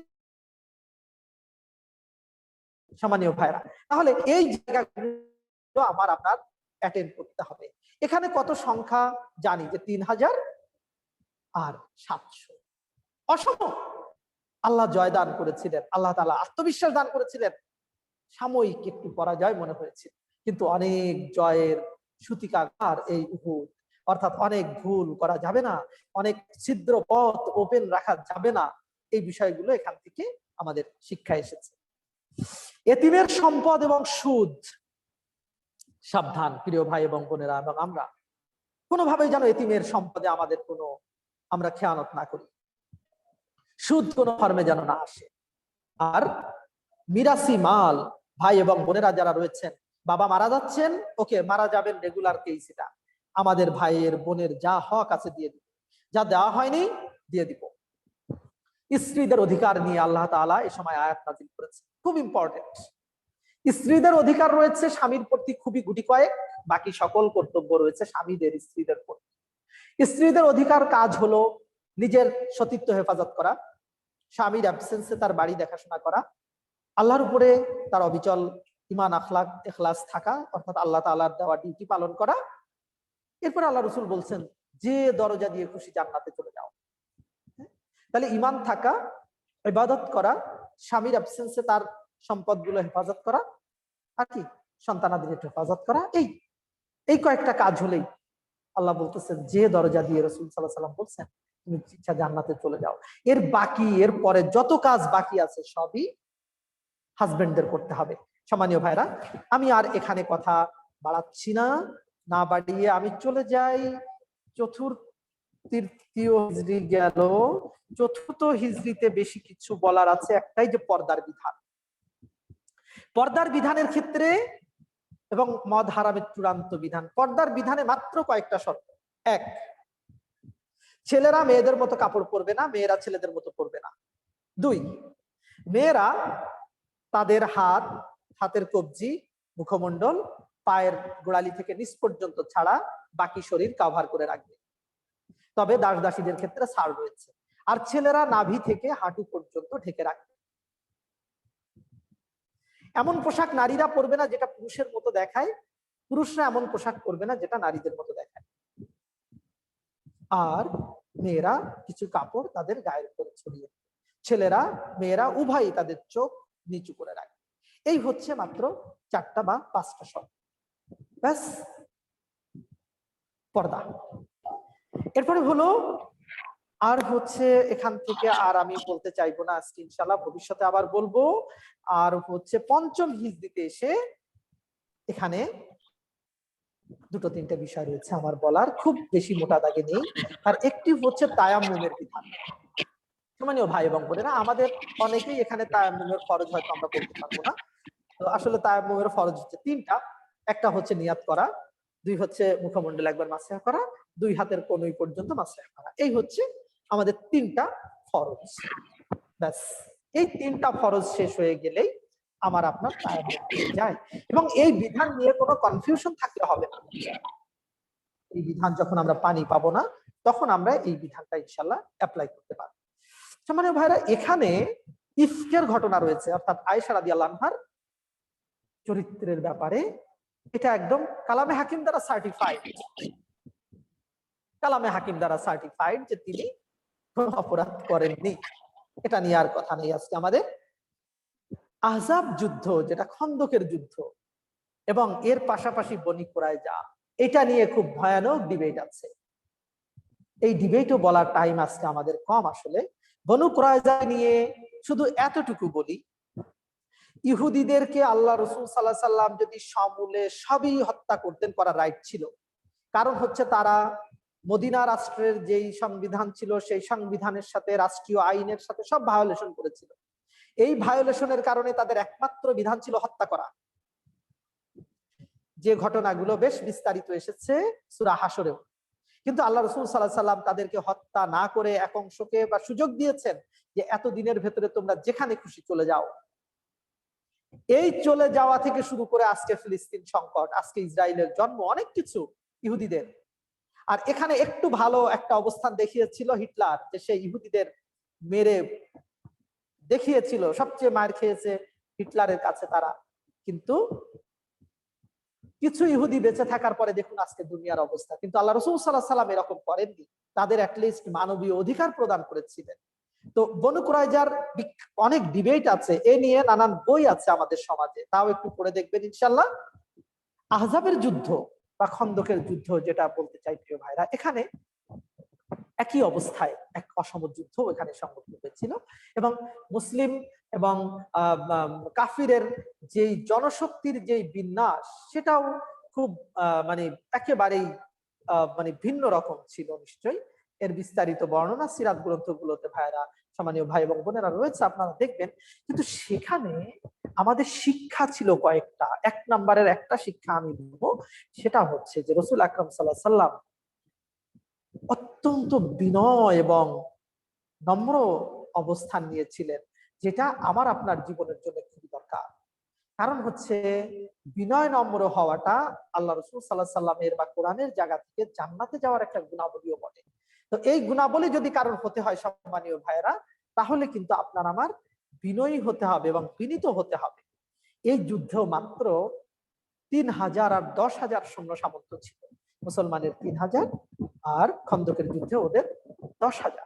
রাসূল আকরাম সাল্লাল্লাহু আলাইহি ওয়াসাল্লাম সূরা আল আহজাবের ৯ নম্বর আয়াতে আল্লাহ তাআলা মানে আল্লাহ তাআলা বলছেন যে ইয়া আইয়ুহাল্লাযীনা আমানু যকুরু নি'মাতাল্লাহি আলাইকুম, সেই নিয়ামতের কথা স্মরণ করো যা তোমাদের উপরে এসেছিল। যে জাআতুকুম জুনুদুন ফারসালনা আলাইহিম রিহান, যে একটা বাতাস আকারে যে সৈন্য তাদের উপরে পাঠিয়েছিলাম, সেই অনুগ্রহের কথা স্বীকার করো, স্মরণ করো। তাহলে আহজাব যুদ্ধে যেই ট্রেন্স, যেই চারিপাশ থেকে যেই খন্দক খোঁড়া হয়েছিল, গর্ত খোঁড়া হয়েছিল সালমান ফার্সি রাদিয়াল্লাহু আনহুর পরামর্শে, এটা দিয়েই শুধু মুক্তি হতো না।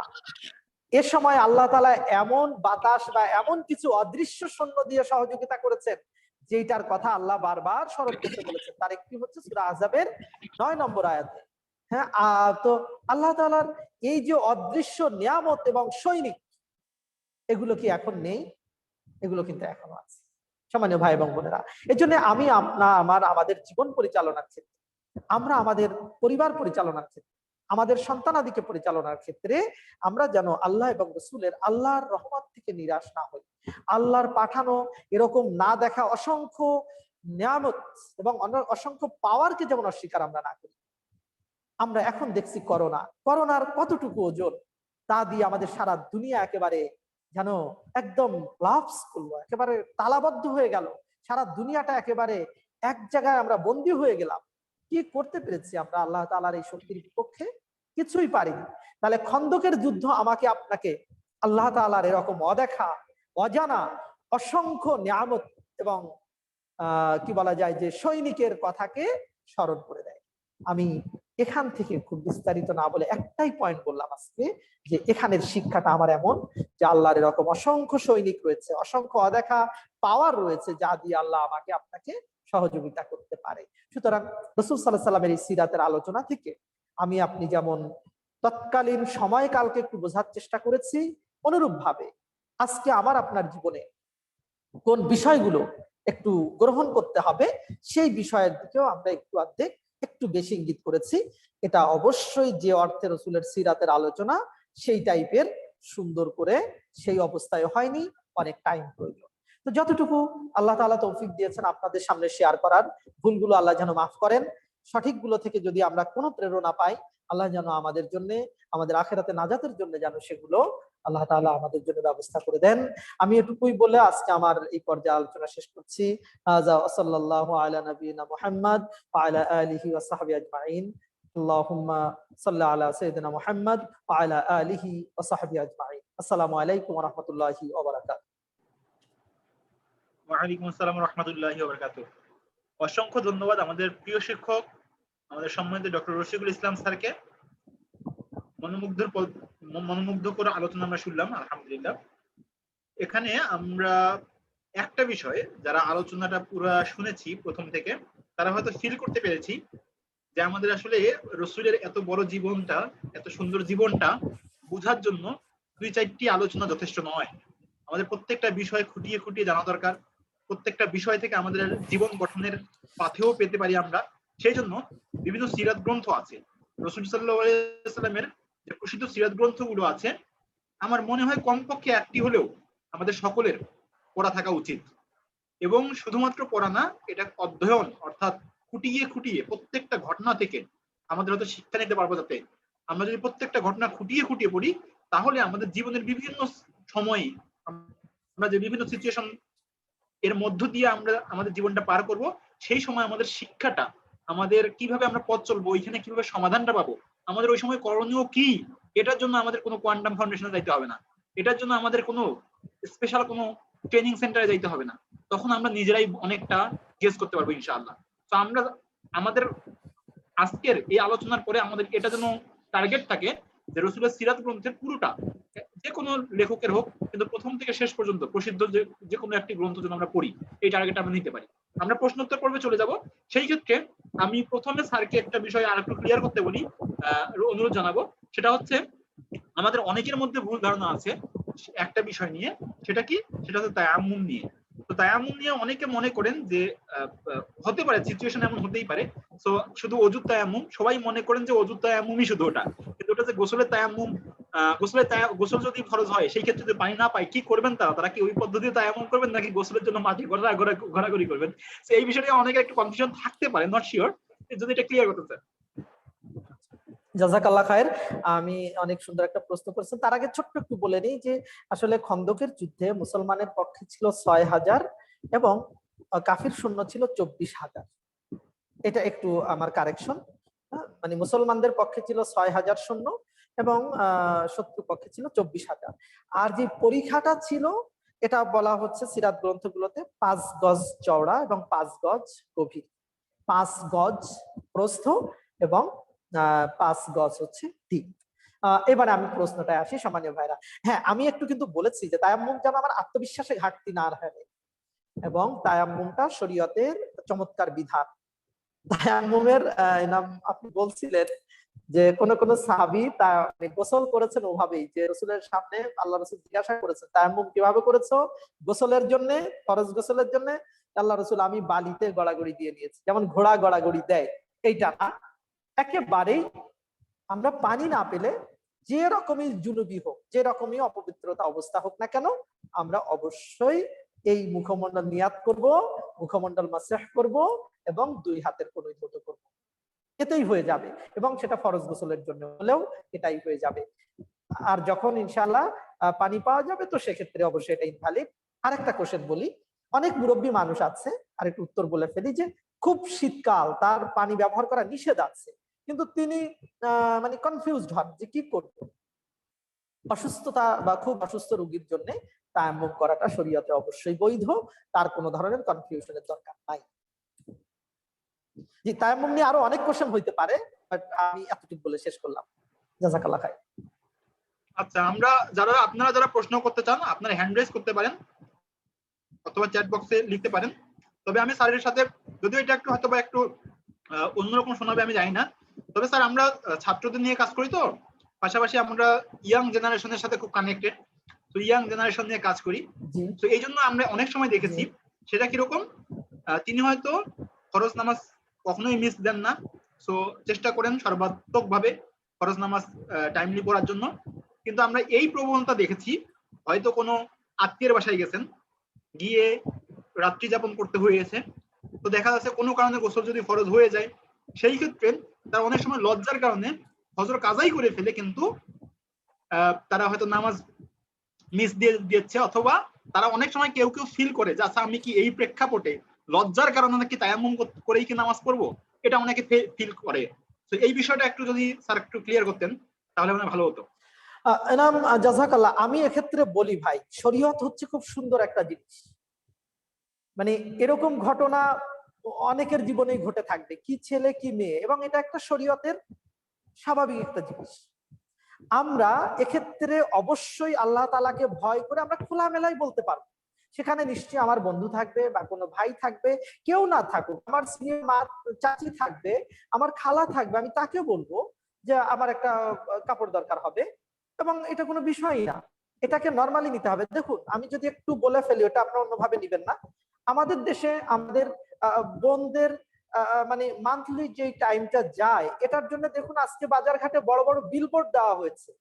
তা সেই বিলবোর্ডে যদি বাবাকে উপস্থাপন করা হচ্ছে যে আমি বাবা হয়েও মেয়ের কেয়ার নিতে আমি লজ্জাবোধ করিনি, তাহলে আমি কেন আল্লাহর ভয়ে, আমার একটু হতেই পারে পুরুষ হিসাবে, আমি কেন ভয়টা করব? আমার ভয় না, আবার এটা এমন না যে ফুলায় ফাফায় বলা বেড়ানো না, আমি খুব পোলাইটলি এটুকু অবশ্যই আমি করব। কোনোভাবেই ফরজ নামাজ যত লজ্জারি জায়গা হোক ত্যাগ করার কোনো সুযোগ নেই। ইভেন পানি অ্যাভেলেবেল যদি কেউ মনে করেন আমি তায়াম্মুম করে নামাজ পড়ে নিব, তাও তার নামাজ হবে না। একমাত্র সলিউশন, তিনি তার মানে গোসলটা তিনি করবেন, যেহেতু সবকিছু অ্যাভেলেবেল। লজ্জার কারণে এই বিধান কোনোভাবেই অ্যাপ্লাইড না, তায়াম্মুমের বিধান। অসংখ্য ধন্যবাদ স্যার। মানে আমরা আসলে মানে সিচুয়েশন অনেকের এরকম প্রশ্ন অনেক সময় পেয়েছিলাম, তো তাই প্রেক্ষিতে স্যার আপনার মুখ থেকে একটু শুধু শোনার জন্য ট্রাই করলাম। না, এখন মানুষের কথা কি বলবো, আমার জীবনে ঘটেছে ভাই, এটা তো খুব আল্লাহর দেওয়া একটা নরমাল এটা নিয়ে এখন অনেক মোটিভেশন হচ্ছে, কিন্তু এটা যেমন আমার মানে বোনদের, আমার ভাইদের দুপক্ষেরই দু ধরনের অসুবিধা আছে, সো এই অসুবিধাগুলোকে ইজি নিতে হবে। হ্যাঁ, তবে এটার মানে এই যে একেবারে এটা বাজারজাত করে দেখাতে হবে সবার সামনে, সেটাই এরকমও না, এর একটা ম্যানার আছে, সেটা মেইনটেইন করতে হবে। জাযাকাল্লাহু খাইর। স্যার আমাদের জাহাঙ্গীর আলম সাহেব তিনি হাত তুলেছেন, আপনি আনমিউট করে আপনার প্রশ্নটি করতে পারেন প্লিজ। আর যে আপুরা প্রশ্ন করতে চান, অলরেডি একজন যেমন একটা প্রশ্ন অলরেডি চ্যাট বক্সে লিখছেন, তো আমরা প্রেফার করব আমরা যে আপুরা সুযোগ থাকলে আপনারা চ্যাট বক্সে লিখতে পারেন প্রশ্ন, সুযোগ থাকলে। জি, আমরা আগে জাহাঙ্গীর আলম সাহেবের কাছে যাব, যে আপনি আনমিউট করে আপনার প্রশ্নটি করতে পারেন, আপনি হাত তুলেছিলেন। নাম দয়া করে একটু বলে রাখি ভাইয়া, আজকে তো আমাদের একটু টাইম বেশি গেছে, 10:55, আপনি কিন্তু একটু সময় দেখে আর কি করেন। আচ্ছা, আমরা 5 মিনিটে আমরা যত প্রশ্নই নেই আমরা 5 মিনিট ক্রস করব না ইনশাআল্লাহ। জি, নাকি স্যার আমরা শেষ করে দেব, আপনার যেটা সুবিধা স্যার। না, আমার সমস্যা নেই, মানে আপনি একটু সেভাবেই করেন, মানে শিওর স্যার, কন্ট্রোল করো আর কি। আচ্ছা, আমরা 5 মিনিটের বেশি সময় নিব না ইনশাআল্লাহ। জি স্যার, মানে অন্যরা যাতে আমাদের বিরক্তি না। জি স্যার, জি জাহাঙ্গীর আলম সাহেব, আপনি আপনার প্রশ্ন। আসসালামু আলাইকুম ওয়া রাহমাতুল্লাহ। স্যার, ওয়ালাইকুম আসসালাম ওয়া রাহমাতুল্লাহ। আপনার সিরাত পর্বের তৃতীয় পর্ব শোনার জন্য অধিক আগ্রহ অপেক্ষা করেছিলাম স্যার, যদি একটু সময় বেশিও যায় আমরা উপকৃত হবে বলে মনে করি। তো আমি এত প্রশ্নের ভিতরেও স্যার দুইটা বিষয় একটু প্রশ্ন করব। প্রথম প্রশ্নটি হলো, রাসূল সাল্লাল্লাহু আলাইহি ওয়াসাল্লাম হিজরত করে যখন আবু বকর রাদিয়াল্লাহু তাআলা আনহুকে নিয়ে গারে সাওর মানে সাওর পর্বতের গুহায় যে আশ্রয় নিয়েছিলেন, এখানে একটা ঘটনা আমরা একটু শুনে থাকি বিভিন্ন ভাবে বিভিন্ন জনের কাছে ছোটবেলা থেকে, যে রাসূল অবস্থান করেছিলেন, মাকড়সার বাসা বেঁধেছিল, ভিতরে আবু বকর রাদিয়াল্লাহু তাআলা আনহু এর উরুর উপরে রাসূল সাল্লাল্লাহু আলাইহি ওয়াসাল্লাম শয়ন করেছিলেন। আরো একটু ঘটনা শোনা যায় যে এরকম একটা পরিস্থিতিতে যে সাপে দংশন করেছিল আবু বকর রাদিয়াল্লাহু তাআলা আনহুর পায়ে, সেই বিষাক্ত সেই বিষের কষ্টে আবু বকরের চোখ থেকে পানি পড়েছিল। রাসূলের গায়ে পড়ার পরে, চোখে পড়ার পরে তিনি এটা জাগ্রত হয়েছিলেন। অবশেষে তিনি জেনে সেখানে তার মুখের লালা লাগিয়ে দিয়েছিলেন বা এটা তিনি বিষমুক্ত হয়েছিলেন। এইরকম যে একটি ঘটনা স্যার, এটা কতটুকু অথেন্টিক সেটা একটু স্যার আমাকে আশা করি বলবেন। দ্বিতীয় যে প্রশ্নটি হলো সেটি হচ্ছে বর্তমান সময়ে আলোচিত যে বিষয় জেরুজালেমকে নিয়ে, মসজিদে আকসাকে নিয়ে, আমার এই বিষয়টা আরেকটু পরিষ্কার হওয়া দরকার। কোরআনের ইন্না আউওয়ালা বাইতিন উদিআ লিন-নাসি লাল্লাযী বিবাক্কা, এখানে প্রথম ঘর মক্কা শরীফকে বলা হয়েছে। এবং রাসূল সাল্লাল্লাহু আলাইহি ওয়াসাল্লাম যখন মক্কাতে ছিলেন, সে সময় তো আমি যেটা মনে করি যে সে সময়তে মক্কা বা কাবা শরীফকে কেন্দ্র করেই তো সেদিকে মুখ করেই তিনি নামাজ আদায় করতেন। সেক্ষেত্রে মদিনা যাওয়ার পরে তিনি মসজিদে আকসাকে 17 বা 16 মাস ব্যাপী সেখানে সেদিকে ফিরে নামাজ আদায় করেছেন এবং পরবর্তীতে আবার কেবলা ঘুরিয়ে দেওয়া হয়েছে। তো সর্বোপরি প্রশ্ন হলো যে পৃথিবীর প্রথম কেবলা কোনটি? সমস্ত স্কলার বা অনেকেই বলে থাকেন প্রথম কিবলা বাইতুল মুকাদ্দাস। এখানে আমার একটু কনফিউশন, আসলে প্রথম কিবলা বাইতুল মুকাদ্দাস নাকি কাবা শরীফ? তার সংক্ষেপে কথাটি বললাম, আশা করি বুঝতে পেরেছেন। এই দুইটা বিষয়। ধন্যবাদ আপনাকে, জাযাকাল্লাহ খায়ের। আসলে আমাদের কাছে দুই ধরনের বর্ণনা থাকে। একটা হচ্ছে যে একদম কিছুটা ইসরায়েলি রওয়ায়াত থাকে, কিছুটা সহি রওয়ায়াত। এরপরে আবার আমাদের এই উপমহাদেশের কিছু বর্ণনা আছে, কিছুটা পারস্য ঘরানার, পার্সিয়ান দিক থেকে আসা বর্ণনা। তো খুব অরিজিনাল কিছু সোর্স থেকে, যেমন আমি সাল্লাবির যে সিরাতটা বেশ ফলো করি, এই সিরাত যেমন এই ঘটনাটা আমি আসলে পাইনি। হ্যাঁ, কিন্তু এগুলো কোনো কোনো মানে একটু একদম খুব ইয়া না, মোটামুটি কিছু কিছু বর্ণনাতে আবার ইসরায়েলি রাওয়ায়া হিসাবে বা এরকম এক ধরনের মানে হালকা বর্ণনা হিসাবে কিন্তু ঘটনাগুলো এসেছে। এখন যেমন আমরা একটা বিখ্যাত ঘটনা জানি যে রাসূল আকরাম সাল্লাল্লাহু আলাইহি ওয়াসাল্লামের কন্যা ফাতিমাকে যখন কবরে রেখে কথা বলা হয়েছিল, এই কবর তুমি কি জানো, এই ঘটনাটার যেমন কোনো অস্তিত্ব পাওয়া যায় না। এরকম এই ঘটনাটা কিছুটা ফ্যাব্রিকেশন, তবে এর মানে একদম খুব অথেন্টিক সোর্স গুলাতে আমার নজরে পড়েনি। এতটুকুই আমি বলে রাখছি। তো এতটাই আমরা ছোটবেলা থেকে শুনেছি এই ঘটনাগুলো, যে কোনো না কোনো জায়গায় একটা এর বর্ণনা আছে, সেটা দুর্বল ভিত্তিতে হলেও সেটা নিশ্চয়ই কোরআন হাদিসের সাথে একদম অথেন্টিসিটির মানদণ্ডে যাবে না। তা যদি যেত, আমার মনে হচ্ছে আমি সাল্লাবির এই সিরাতে এই ঘটনাটা পেতাম। ইনফ্যাক্ট এটা আমি পাইনি। তারপরেও আমার একটু অনুরোধ থাকবে যে আমাদের কোনো ভাই বোন যদি এই ঘটনার কোনো হাদিস বা কোনো একদম সরাসরি কিছু জেনে থাকেন, তাহলে আমাদের এখানে শেয়ার করবেন। এক। দুই নম্বর হচ্ছে আমাদের কিবলার কথাটা। আসলে রাসূল আকরাম সাল্লাল্লাহু আলাইহি ওয়াসাল্লাম যখন আমরা যেটা দেখছি যে নামাজ যেভাবে ফরজ হয়েছে সেটা একটু পরে, তো আমাদের কাবা যখন ছিল এটা পহেলা ঘর, এবং কাবায় যারা ইবাদত বন্দেগী করতেন এটা জাহেলি রসম রেওয়াজে তাদের মতো করে, কিন্তু কাবার ভালোবাসাটা ছিল সবার অন্তরে, সেটা রাসূল সাল্লাল্লাহু আলাইহি ওয়াসাল্লাম সব। তো তৎকালেও যতটুকু নামাজের বিধান ছিল, নামাজ পড়তে হতো, সেই নামাজটা কিন্তু বাইতুল মুকাদ্দাসের দিকেই ফিরে পড়তে হতো। এবং যেহেতু রাসূল আকরাম সাল্লাল্লাহু আলাইহি ওয়াসাল্লামের মানে ভালো লাগা ছিল কাবাকে নিয়ে, তার মনের ভেতরে এই ঘটনাটা ঘটতো বা মনের ভেতরে বেশ আগ্রহ জন্মাতো। এই জন্য কিন্তু আল্লাহ তাআলা মসজিদুল কিবলাতাইন, যেটা মদিনায়, ওখানে কিন্তু আসরের নামাজের সময় আল্লাহ তাআলা এই বিধান অবতীর্ণ করলেন, এবং সেটা 17 মাস পরে। সবারই ভালোবাসার কেন্দ্রবিন্দু কাবা, প্রথম ঘর কাবা, কিন্তু যেদিকে ফিরে আল্লাহর উপাসনা বা ইবাদত করতে হবে সেটা কিন্তু আসলেই বাইতুল মুকাদ্দাস। তবে বাইতুল মুকাদ্দাসের চাইতে কাবার উপরে মোটামুটি এক ধরনের, এবং রাসূল সাল্লাল্লাহু আলাইহি ওয়াসাল্লামের সহ একটা ভালোবাসা বিদ্যমান ছিল, রাসূলের মন চাইতো।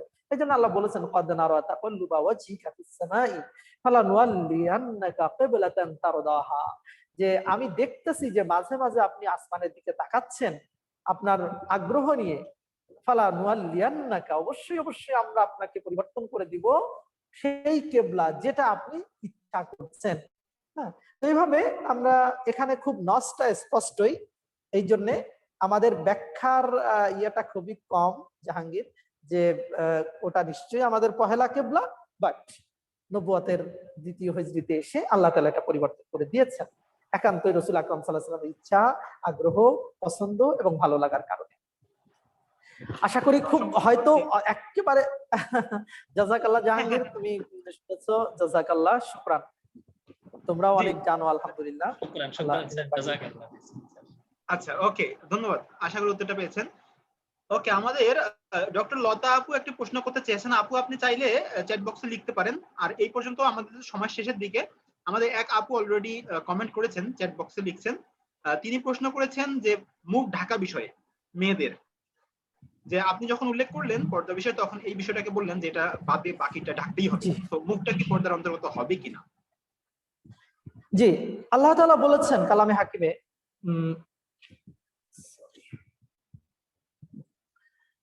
কুরআনুল কারিমে, আসলে এই জিনিসটা কিন্তু এক বাক্যে সমাধান দেওয়া কঠিন, এর দুইটা ধারা আছে, একটু ডিবেটও আছে, এবং এটা একটু এরিয়া টেরিটরি ভেদে একটু ভিন্ন প্র্যাকটিসও আছে। যেমন ধরুন,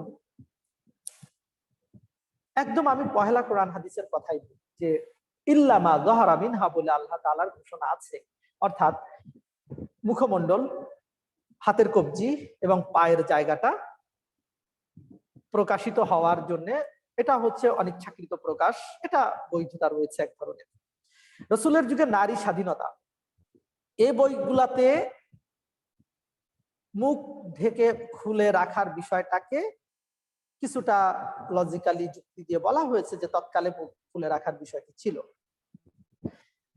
এটা নিশ্চিত যে মুখ ঢাকাটাকে অন্য যে কোনো ফরজের মতো ফরজ বলা যাবে না, কারণ কোন ফরজ পৃথিবীর কোন প্রান্তে যে চেঞ্জ হয় না, কিন্তু নেকাব দেওয়াটা জায়গা ভেদে চেঞ্জ আছে, হচ্ছে। ইভেন হজের সময়ও নেকাবটা না আটার ব্যাপারে কথা হচ্ছে, সেক্ষেত্রে হয়তো একটা কালো কাপড়, ওটাও হয়তো নেকাব বলবেন অনেকে, কিন্তু পৃথিবীর অন্য জায়গার নারীরা নেকাবটা ফরজ হলে তারা বাধ্যতামূলক তাদের নেকাব করতেই হতো, বাট এই উপমহাদেশ কেন্দ্রিক যে মোটিভেশন আছে সেটা হচ্ছে নেকাবটা দেওয়া। কারণ আমাদের উপমহাদেশের মানুষরা ম্যাক্সিমাম ধর্মভীরু, তাদের অন্য অঙ্গ প্রত্যঙ্গ খুলে রাখার প্রবণতা নেই, বরং প্রবণতা এটা মুখটা খুলে রাখলে অনেক ধরনের বিপর্যয় তৈরি হয়। এই জন্য এই বিপর্যয় থেকে রক্ষার জন্য অনেক অনেক বড় মুসলিম স্কলার সহ এখন সৌদি আরবের স্কলাররা অনেকেই মুখটাকে নিকাব করার অন্তর্ভুক্ত করেছেন। এটা এমন না যে একদম দায়মি ফরজ সেই হিসাবে, বরং নিরাপত্তা, ভদ্রতা, ভব্যতা, সভ্যতা, এ কারণে। দেখুন, কোনো কারণে যদি আপনার আমার সাইনোসাইটিসের প্রবলেম থাকে, গরমের অসুবিধা থাকে, বা নাক ঢাকলে যদি কোনো স্বাস্থ্যগত প্রবলেম হয়, শরীয়ত কি বলে? শরীয়ত বলে এটা করা দরকার নাই। বাকি ফরজগুলোর ক্ষেত্রে কিন্তু ইয়া আছে, জরুরত সকল দুর্বলতাকেই বা অসুবিধাকেই আমাদের সুযোগ নেওয়ার সুযোগ দিয়েছে, কিন্তু নেকাব মানে একদম মুখ ঢাকাটা কিন্তু যেহেতু দু ধরনের আনসার আছে, দু ধরনের, তবে আজিমাতটা হলো মুখ ঢাকা, রুকসাটা হলো মুখটা খোলা। আপনি আমি আমাদের এই টেরিটরিতে, আমাদের এই জনপদে আওলা হলো আমরা মুখটা ঢাকবো, আওলা উত্তম। কিন্তু যদি কোনো ভাই বা বোন মুখ ঢেকে বাকি চুল মুখ খোলা রেখে বাকি চুল টুল ঢেকে বোরকা পরেন, তাহলে তার ফরজ আদায় হয়ে যাবে, কোনো সন্দেহ নেই। যিনি মুখ ঢাকবেন তিনি অধিকতর সেফ জোনে থাকলেন, এবং মুখ ঢাকাটাকে একদম এটাকে খুব নস দিয়ে ফরজ প্রমাণিত করাটা খুবই কঠিন হবে। আর যদি কেউ মুখ খোলা রেখে বাকি হিজাব করেন, তাহলে তারটা হিজাব হয়নি এ প্রমাণ করাটাও অবশ্যই কঠিন হবে। এজন্য আমাদের মোটিভেশন হচ্ছে আমাদের এই উপমহাদেশ কেন্দ্রিক যেটা প্র্যাকটিস, এটা শরীয়তের মাসলা অ্যাপ্লাই হওয়ারও একটা মানে একটা কৌশল, আমরা সেটা করব। অধিকাংশই দিনদার নারীরা যেটা করেন, মেকআপ করেন, আমরা করব।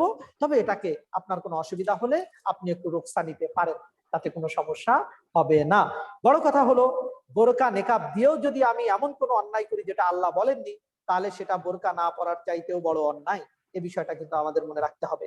আমরা ঢাকা বিশ্ববিদ্যালয়ে দেখছি বা ইউনিভার্সিটির ক্যাম্পাসগুলোতে যে বহু ছেলে মেয়ে পায়জামা পাঞ্জাবি পরে বা নেকাব দিয়ে ব্যাস তাদের বিয়ে হয়নি, হাত ধরে চলাফেরা করছে। তারা কি উত্তম তার চাইতে যে এই ছেলে মেয়েটা এই কাজগুলো করে না? সো এই বিষয়টাও ইম্পর্টেন্ট। তারপরে আমি বলছি না যে বোরকা পরলে সে এটা করে আরো বেশি খারাপ হয়ে গেল, তা আমি বলবো না, কিন্তু আমার পর্দার ফিলসফিটা কিন্তু বুঝতে হবে যে পর্দাটা আমার শুধু ঢেকে রাখার নামই নয়, আমার ভেতরের রোগ প্রতিরোধটাও কিন্তু পর্দার অন্যতম শর্ত বা বিষয়। শেষ করি এই ফিনিশিং টেনে, আওলা, আফদল, আহসান হলো এই উপমহাদেশে আপনি নেকাব দেবেন, কিন্তু এর বাইরে গেলে, ইউরোপে গেলে আপনি দেখবেন নেকাব আপনাকে ক্ষণে ক্ষণে খুলতে হবে, ইভেন এখন পরীক্ষার হলে খুলতে হয়, ভাইবা বোর্ডে খুলতে হয়। এই জন্য এটাকে আমি ফরজ বলতে পারবো না, উত্তম বলতে পারবো। আর যদি কেউ মুখ খুলে হেজাব করেন তারটা ফরজ আদায় হচ্ছে না, এটাও আমি কখনোই বলতে পারবো না, আমরা বলতে পারবো না। তারটা হচ্ছে, হয়তো এই উপমহাদেশ কেন্দ্রিক একটু আমলটা একটু ভিন্ন হচ্ছে। আশা করি ভাই বোনদের ক্লিয়ার হবে বা হয়েছে। স্যার আমরা আসলে সময় পার করে ফেলেছি, স্যার প্রশ্ন নিতাম না, তবে একজন খুব আকুতি সহকারে একটি প্রশ্ন করেছেন, অনেকদিন থেকে তিনি এটার উত্তর খুঁজতেছেন বললেন। এক আপু, আফসানা মিমি আপু, তিনি জানতে চেয়েছেন স্যার বাংলায় অর্থ আমাদের যে সিজদার আয়াত আছে, সেই সিজদার আয়াত আরবিতে না পড়ে আমি যদি সেটার অর্থটা বাংলায় পড়ি, সেই ক্ষেত্রেও কি সিজদা দেওয়া ওয়াজিব হয়ে যাবে? তার মানে হলো যে আচ্ছা, মানে তেলাওয়াতে সিজদা যেটা, এটা তিনি বাংলা অর্থ করেছেন না, বাংলা অনুবাদ পড়লে তেলাওয়াত সিজদা, তো ভালোই একটা প্রশ্ন করেছেন। এটা তো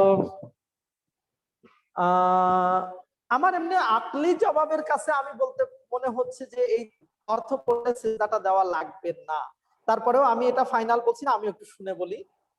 আমি এই মুহূর্তে একেবারেই এটাকে আমি নিশ্চিত করে বলতে পারছি না। আমি মনে হয় খুব ইমিডিয়েট ইনশাল্লাহ, কালকেই আমি শুনে বলবো ইনশাল্লাহ, আমাদের বোনকে একটু আপনারা জানিয়ে দেবেন আশা করি, অথবা আমি আমার গ্রুপে লিখে দেব। আপু আপনি চাইলে আমাদের ফেসবুক পেজে নক দিতে পারেন, তাহলে স্যারের উত্তরটা পেলে আমরা আপনাকে ওখানে দিতে পারবো ইনশাআল্লাহ। তো আমরা অলরেডি কিছুক্ষণ সময় এক্সট্রা নিয়ে নিয়েছি, তো আমরা আর চাই না বৃদ্ধি করতে, এবং আমরা চাই না আর আপনাদের বিরক্তি উৎপাদন করতে। তো আমরা চাই যে আপনারা রাসূল সাল্লাল্লাহু আলাইহি ওয়াসাল্লামের জীবনটাকে আরো ভালোভাবে জানুন। সেই ক্ষেত্রে আমাদের নেক্সট যে পর্বটি আছে সেটার তারিখ আমরা ঘোষণা করব, আপনি সহ আপনার পরিবার, স্বজন, বন্ধু বান্ধব সবাইকে নিয়ে আপনারা উপভোগ করবেন ইনশাআল্লাহ। পাশাপাশি শুধুমাত্র লাস্ট পর্বটি না, পাশাপাশি আপনারা একটু টার্গেট রাখবেন সিরাতের কোনো গ্রন্থ খুঁটিয়ে খুঁটিয়ে পুরোটা পড়ার, যাতে আমাদের প্রিয় ব্যক্তি হযরত মুহাম্মদ রাসূলুল্লাহ সাল্লাল্লাহু আলাইহি ওয়াসাল্লামের জীবনটা যেন খুব সুন্দরভাবে আমরা জানতে পারি এবং সেই অনুযায়ী যেন নিজেদেরকে গড়তে পারি। তো অসংখ্য ধন্যবাদ জানাচ্ছি আপনাদের সবাইকে যারা আজকে আমাদের এই প্রোগ্রামে অংশ নিয়েছেন। জাযাকুমুল্লাহু খায়র। পাশাপাশি আমরা উত্তম প্রতিদান আশা করছি, জাযাকাল্লাহ। আমরা আমাদের এই সম্মানিত শিক্ষক আমাদের ডক্টর রফিকুল ইসলাম স্যার, যাকে আমরা বিভিন্ন সময় বিভিন্ন আলোচনায় তাকে আমরা দাওয়াত দিই এবং তিনি তার অত্যন্ত ব্যস্ততাময় সময় থেকে আমাদের ডাকে সাড়া দিয়ে বিভিন্ন সময় শুধুমাত্র দিনের স্বার্থে আসেন। তো আল্লাহ যেন তাকে দুনিয়াতে এবং আখিরাতে সম্মানিত করেন, তাকে যেন এটার উত্তম প্রতিদান দান করেন, তার পরিবারকে যেন আল্লাহ সহি সালামতে রাখেন এবং দিনের পথে রাখেন। আমরা সেই দোয়া করি। আমরা সবার জন্য দোয়া করব যে আল্লাহ যেন আমাদেরকে, আমাদের মনগুলোকে যেন সহজ করে দেন, সুন্দর করে দেন, দিনকে 100% পালনের জন্য যতটুকু নরম হওয়া প্রয়োজন, আমাদের মনটাকে, দিলটাকে যেন ততটুকু নরম করেন, কোন রকম কমা সেমিকোলন ছাড়া পরিপূর্ণভাবে দিনের মধ্যে নিজেদেরকে যেন আমরা দাখিল করতে পারি, সেই তাওফিক যেন আমাদের আল্লাহ দান করেন। এই আশাবাদ ব্যক্ত করে এবং দোয়া করে আজকের এই অনুষ্ঠানটি এখানে সমাপ্ত ঘোষণা করছি। আপনারা সকলে ভালো থাকবেন, সুস্থ থাকবেন, আল্লাহ আপনাদের ভালো রাখুন। দেখা হবে ইনশাআল্লাহ নেক্সট পর্বে, অর্থাৎ লাস্ট পর্বে। সবাই ভালো থাকুন। আসসালামু আলাইকুম ওয়া রাহমাতুল্লাহি ওয়া বারাকাতুহু।